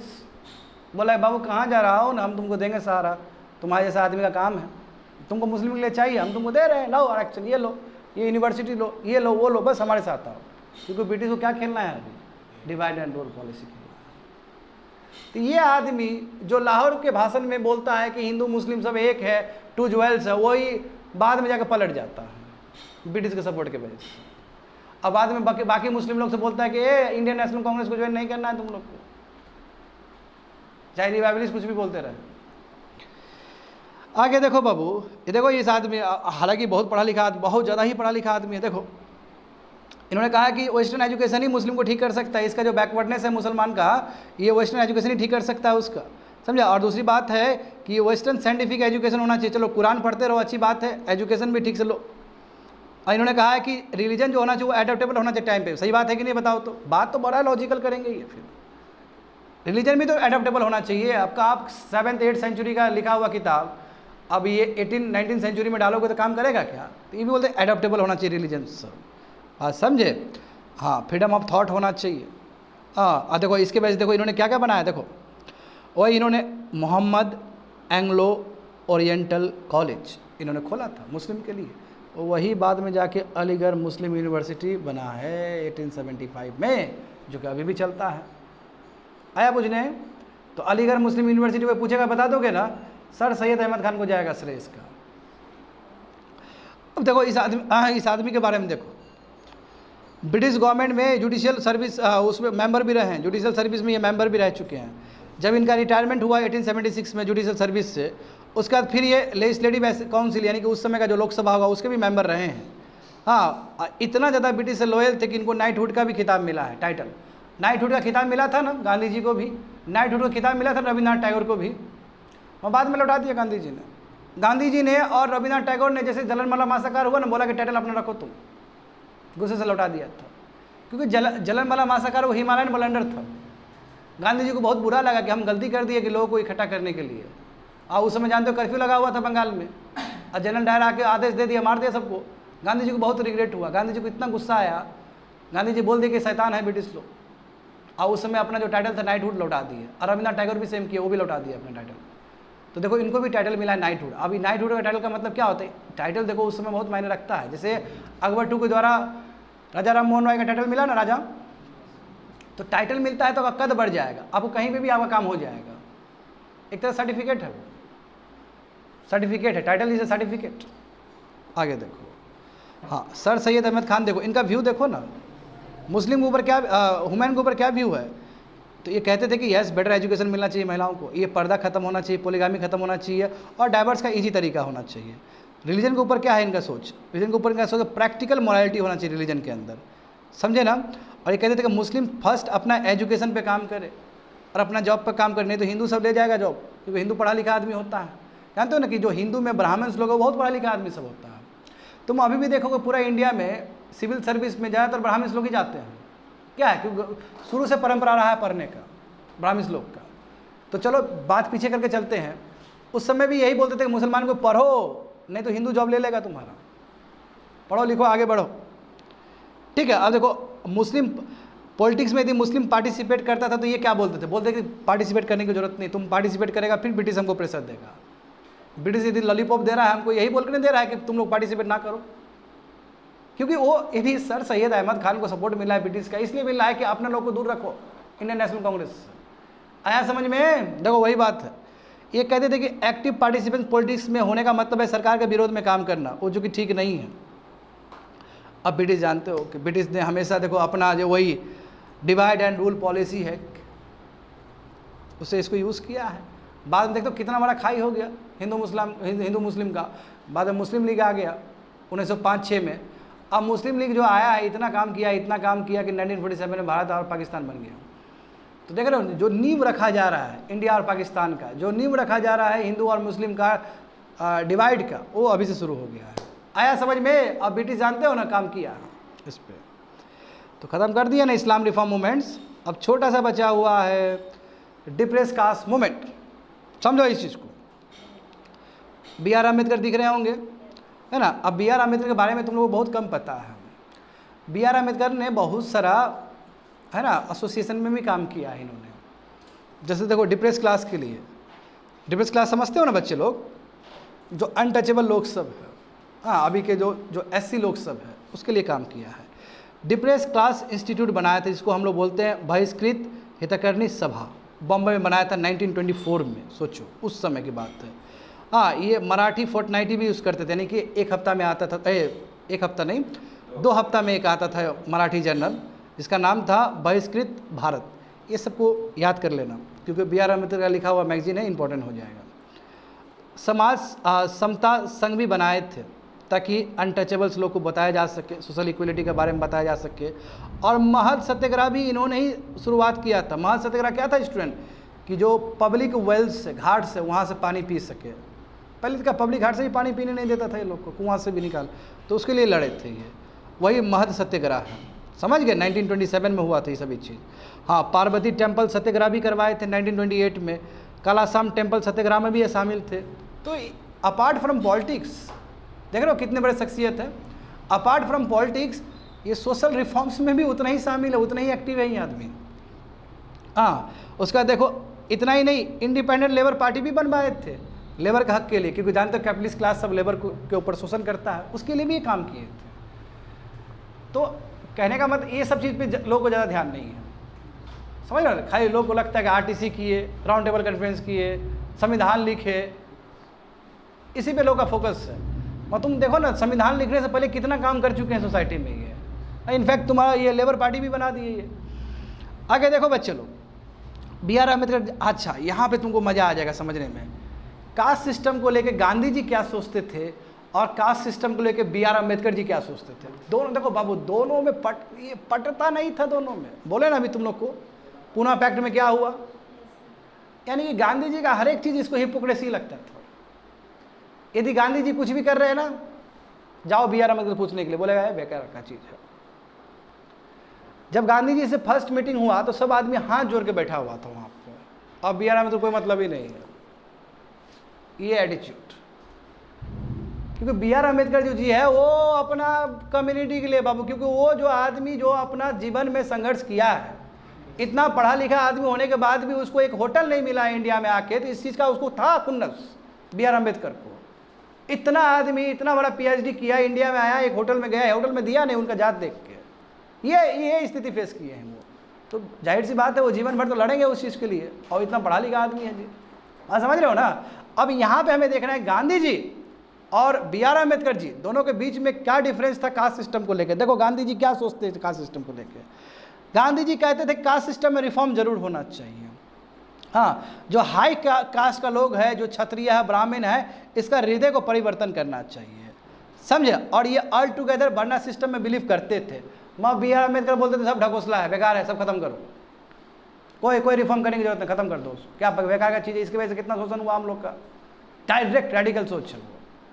और ठीक है, जैसा आदमी भोगा होगा उस तरह का एक्सपीरियंस होगा, जो बात है। गांधी जी क्या सोचते, गांधी जी सोचते हैं कि एडजस्टमेंट होना चाहिए, टॉलरेशन होना चाहिए। और हिंदू का यही चीज़ तो रहा है, हिंदू धर्म में सबसे बढ़िया बात क्या है, टॉलरेंस। मैं ये बोलते थे कि नो, हिंदुइज्म ब्राह्मणिज्म है, ब्राह्मण कंट्रोल करके रखा, काहे का टॉलरेट करेगा ये लोग। तीसरा चीज़ क्या है, गांधी जी कहते हैं कि यदि डिप्रेस क्लास को उत्थान करना है, इंपावरमेंट करना है, तो कोई भी आदमी मूवमेंट को तैयार कर सकता है। मैं बी आर अम्बेडकर कहते हैं ऐसा नहीं हो सकता है। कोई भी आदमी यदि डिप्रेस क्लास के लिए लड़े तो वो मूवमेंट आगे नहीं जा सकता। डिप्रेस क्लास को स्वयं लड़ना पड़ेगा अपने लिए, स्वयं अपना लीडर आना पड़ेगा उसके लिए, नहीं होगा ऐसे में। कोई बाकी लोग लड़ेगा तो नहीं हो सकता है। ये बी आर अम्बेडकर मानते थे। दूसरी बात है, ये कहते थे स्टूडेंट की इकोनॉमिक अपलिफ्टमेंट होना चाहिए, सोशल अपलिफ्टमेंट होना चाहिए। यदि दलित क्लास को आगे बढ़ाना है, ये बोलते थे नहीं, पॉलिटिकल एम्पावरमेंट होना चाहिए, रिजर्वेशन दो, बात समझे ना, पॉलिटिकल राइट्स दो, एजुकेशन दो, लीगल राइट्स दो, अपने आप एम्पावर्ड हो जाएगा। अप्रोच तुमको भिन्न अप्रोच मिलेगा दोनों के बीच में। तुम अभी भी जाकर उठा के देख लो यूट्यूब में तुम्हारा BBC का जो न्यूज़ है, उस समय जो रेडियो में जो बोले थे बी आर अम्बेडकर, गाड़ी आए हैं पकड़ के गांधी जी आफ्टर डेथ। तो वहाँ मैं नहीं जाना चाहता हूँ क्योंकि वो UPSC का विषय नहीं है। मैं बस एक मैसेज देना चाहता हूँ कि गांधी जी का विचारधारा और बी आर अम्बेडकर का विचारधारा में, दोनों में जमीन आसमान का अंतर है। दोनों बहुत कम, मगर दोनों ही देश के लिए काम किए हैं, ये सीखने वाला चीज़ है। और अच्छी बात है कि गांधी जी भी उदारवादी हैं। गांधी जी ने कहा कि जब इतना पढ़ा लिखा आदमी हमारे कंट्री में है तो इसको 2 लॉ मिनिस्टर बनाओ इसको। और पहला लॉ मिनिस्टर कौन बने, बी आर अम्बेडकर। तो गांधी जी ने भी इस चीज़ को सपोर्ट किया था कि संविधान लिखा तो ये आदमी लिखेगा तो ज़्यादा बेटर लिखेगा, तो बहुत पढ़ा लिखा आदमी है। अच्छा वो बताओ, उस समय संविधान सभा में बताओ कौन था बी आर अम्बेडकर के बराबर पढ़ा लिखा, कोई नहीं था बाबू। बोलते ना कि बहुत ऊपर का और बाकी सब अपना अपना लेवल का, बहुत अंदर था समझ का, बूझ का। जब एक बार डिबेट करने के लिए जाएंगे तो कैसे उसको तुम काट पाओगे उनके बात को। तो कद भी तो बहुत बड़ा था इनका, 1 मैन आर्मी, और तीनों RTC में बैठे हुए हैं वो। उनको बस चाहिए कि किसी तरह डिप्रेस क्लास का कम्युनिटी का भला हो, चाहे किसी तरह हो। समझ गए ना। आगे देखो अम्बेडकर जी, देखो वही जो बोले हैं तुम लोग को। हाँ, had concluded in 1930s that, मतलब अनटचेबल को ख़त्म करना है, ये मतलब अनटचेबल लोग को ठीक करना है तो सबसे बढ़िया हिंदू रिलीजन से ख़त्म कर दो। देखो उनको गुस्सा हो गया कि भाई कब तक हिंदू धर्म में रहेंगे, कब तक अनटचेबिलिटी प्रैक्टिस होगा। इससे अच्छा हिंदू धर्म क्या खोने के लिए कुछ नहीं है, ज़्यादा ज़्यादा तुम रिलीजन खोओगे और क्या, इस तरह का सोच। हाँ देखो बाद में वही बोले कि डिमांड किए ना, कॉन्स्टिट्यूशन सेफगार्ड डिमांड किए, तो वही RTC में राउंड टेबल कॉन्फ्रेंस में, जहाँ पे देखो गांधी जी और अम्बेडकर जी बीच में वो डिस्प्यूट हो गया था, कन्फ्लिक्ट हो गया था। बाद में पूना पैक्ट आए थे, राजेंद्र प्रसाद सब आए थे सॉल्व करने के लिए, पूना पैक्ट हुआ। उसमें क्या है कि जो हिंदू को जो दिया जाएगा इलेक्टोरेट, उसमें डिप्रेस क्लास के लिए रिजर्व रहेगा। ये किया था, हिस्ट्री में पता चलेगा तुमको और भी ज़्यादा। 1942 में शेड्यूल कास्ट फेडरेशन भी बनाए थे ये, समझे। हाँ, federation short for the reservation. ये बोलते थे कि 1946 में इलेक्शन में हमारा वो होना चाहिए, बट ये हार गए। ये मतलब ये जो शेड्यूल फेडरेशन वो हार गए इलेक्शन। और देखे कि जीवन काल तक ये कुछ नहीं हुआ, अनटचेबल्स का बुराई हालत है। 1950s में अलॉन्ग विथ फॉलोअर्स ये बुद्धिज्म को स्वीकार कर लिए, हो गया। कम से कम जन्मे तो हिंदू में, मरेंगे दूसरे धर्म में, इनफ इज इनफ। एक साथ बहुत सारे लोग ने, इसलिए तुमको महाराष्ट्र में अच्छा खासा बुद्धिस्ट मॉन्क मिल जाएगा बिकॉज ऑफ हिज एक्शन। समझ गए स्टूडेंट। हाँ, तो ये खत्म हो चुका है।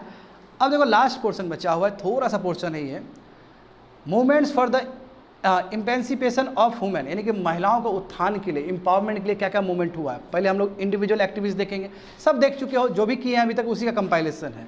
राजा राम मोहन राय काम किए कि नहीं किए, सती को ख़त्म किए। हाँ, ईश्वर चंद्र विद्यासागर काम किए ना 1856 में, दलावजी के हेल्प से ये एक्ट बना है ना। देखो ये बेथुन, इनके नाम पे ही वो स्कूल बना था, बेथुन स्कूल, जिसमें ईश्वर चंद्र विद्यासागर भी जुड़े, बाद में सुभाष चंद्र बोस भी जुड़े थे। बिल्कुल, इन्होंने, ये ब्रिटिश लॉ मेंबर थे, समझे ना, एक बहुत इंपॉर्टेंट मेंबर थे ये। अब देखो इन्होंने, देखो यही लिखा गया है कि ही स्टाब्लिश, यानी कि जेड बेथुन के बारे में लिखा जा रहा है कि इन्होंने एक स्कूल बनाया था गर्ल्स के लिए, हिंदू कन्या विद्यालय 1849 में कलकत्ता में, बाद में वही बेथुन स्कूल बन गया। समझ गए ना? हाँ, उसकी जो एक विद्यार्थी जो थी कदम्बिनी गांगुली बाद में कलकत्ता मेडिकल कॉलेज ज्वाइन की, और वो सबसे पहली लड़की है जो भारत में फर्स्ट डॉक्टर बनी है। यानी कह सकते हो कि बेथुन स्कूल का ही पढ़ा लड़की थी, इसलिए और क्रेडिबिलिटी बढ़ जाता है। इंडिया की जो फर्स्ट लेडी डॉक्टर है वो वही है, हाँ, कदम्बिनी गांगुली। बात समझ में आ रहा है ना? हाँ, तो बेथुन स्कूल इसलिए भी फेमस हो जाता है। बच्चा लोग यदि IAS बन जाए किसी कोचिंग सेंटर से, समझ रहे हो ना कितना फेमस हो जाएगा कोचिंग सेंटर, वही बात है। यहाँ पहली बार कोई डॉक्टर बन रही है तो बहुत बड़ा बात है, समझ गए? हाँ, यहाँ देखो इंडिविजुअल, ये सब देख चुके हो। वीरासिलिंगम पंडिलू का बताए थे ना, हिंदू रिफॉर्म एसोसिएशन का, देखो विडो मैरिज के लिए, फीमेल एजुकेशन के लिए इन्होंने काम किया था। हाँ, MG रानडे बताए थे ना बच्चे लोग, विडो मैरिज एसोसिएशन बनाए थे। हाँ, इनकी बीबी भी रामाबाई रानडे भी काम किए थे, सेवा सदन बनाए थे स्कूल विडोज़ के लिए। केशव कार्वे बताओ, इनके बारे में बताए होंगे तुम लोग को, फीमेल स्कूल बनाए इन्होंने, विडो होम्स बनाया था पुणे में, and first Indian women university भी इन्होंने ही बनाया था 1916 में। तो होता रहा है काम। देखो भारत महिला परिषद, ये तुम्हारा वही नेशनल सोशल कॉन्फ्रेंस बताया था ना, बहुत इंपॉर्टेंट बॉडी है इंडियन नेशनल कांग्रेस का, साथ साथ मीटिंग होता था बट पॉलिटिक्स से दूर रहते थे, याद है? वही चीज़ है। तो भारत महिला परिषद तुम्हारा नेशनल सोशल कॉन्फ्रेंस का, या है ना, इंडियन सोशल कॉन्फ्रेंस का एक हिस्सा है, जहाँ पे वही बात होता था जो रामाबाई रानडे, MG रानडे की जो वाइफ है, वो जो भी इश्यूज़ देती थी वही इशू सब डिस्कस होता था। देखो आर्य महिला समाज, इसके भी फाउंडर रामाबाई है, ठीक है, वही जस्टिस रानडे की वाइफ। और इन्होंने भी देखो बहुत बड़ा नेटवर्क बनाया था एजुकेटेड वुमेन का, ताकि घर घर जाके लोगों को बताया जा सके, पढ़ाया जा सके। हाँ, भारत स्त्री महामंडल 1910, ये फर्स्ट वुमेन ऑर्गेनाइजेशन इंडिया में, जो कि सरला देवी चौधरानी ने बनाया था इलाहाबाद में, नंबर 1 पॉइंट। फीमेल एजुकेशन, पर्दा एज रिगार्डेड बाई सरला, ऐसा मेन, यानी पर्दा सिस्टम खत्म होना चाहिए, क्योंकि पर्दा सिस्टम की वजह से ही महिलाओं को एजुकेशन ठीक से नहीं मिलता है, और टीचर लोगों को घर घर भेजा जाता था महिलाओं को पढ़ाने के लिए। इनके बारे में तुमको NCERT में भी दिया गया है। प्रिंट मीडिया है ना, क्लास 10 का NCERT जानते हो ना, प्रिंट मीडिया सब है ना चैप्टर, उसमें इनके बारे में चर्चा है। देखो इनका बहुत सारा ऑर्गेनाइजेशन, अलग अलग ऑफिस था, लाहौर में, इलाहाबाद में, और भी बहुत सारा जगह पे, ठीक है। आप देखो ये शख्सियत जो है ये क्या नाम इनका, सरला देवी चौधरानी, ये एक्चुअल में ग्रैंड डॉटर थी देवेंद्रनाथ टैगोर की। देवेंद्रनाथ टैगोर जानते हो ना, वही जो बाद में वो ले गए, फादर ऑफ रविन्द्रनाथ टैगोर, और ब्रह्म समाज को जो आगे ले गए थे, समझे? हाँ, वुमेन इंडियन एसोसिएशन 1915 में बना था। देखो बिल्कुल ये बाहर के लोग बनाए थे इसको, दोरोजी जिनार्दसा, बाद में एनी बेसेंट भी आई है, इसमें जुड़ी है एज अ प्रेसिडेंट के रूप में, समझ रहे हो ना? तो ये भी महिलाओं के अपलिफ्टमेंट के लिए है। दूसरा देखो national council for women for India 1925, ये भी ऑल इंडिया ऑर्गेनाइजेशन था। इतना ही नहीं, student international council of women में भी इसको अफिलिएट किया गया है। जैसे होता है ना कंपनी, एक कंपनी बोलते हैं ना इसका ISO इतना है, यानी कि वो रिप्यूटेड कंपनी है, तो जो इंटरनेशनल ऑर्गेनाइजेशन था उससे भी एफिलिएटेड था ये ऑर्गेनाइजेशन, ये वाला national council of women for India. ये पहला काउंसिल है जो कि वर्ल्ड लेवल का जो काउंसिल है उससे एफिलिएटेड था, जुड़ा हुआ था। और अब बच्चे लोग मानना पड़ेगा तुम लोग को, दो दरोब टाटा थे, वही टाटा जानते हो ना, जमशेदजी टाटा के बाद के जो लोग थे, दरोब टाटा उसकी वाइफ थी, हाँ, मैरी बाई टाटा, इन्होंने बहुत इंपॉर्टेंट रोल प्ले किया था, समझ गए ना? एंड देखो इसमें ऑल इंडिया वुमेन कॉन्फ्रेंस, ये मार्गरेट कॉजिन्स, हाँ, जिसमें सरोजिनी नायडू भी थी, सरोजिनी नायडू जानते हो बहुत बड़ा नाम है ना, लेडी दरोब टाटा वो भी इसकी मेंबर थी, फाउंडिंग मेंबर्स थी।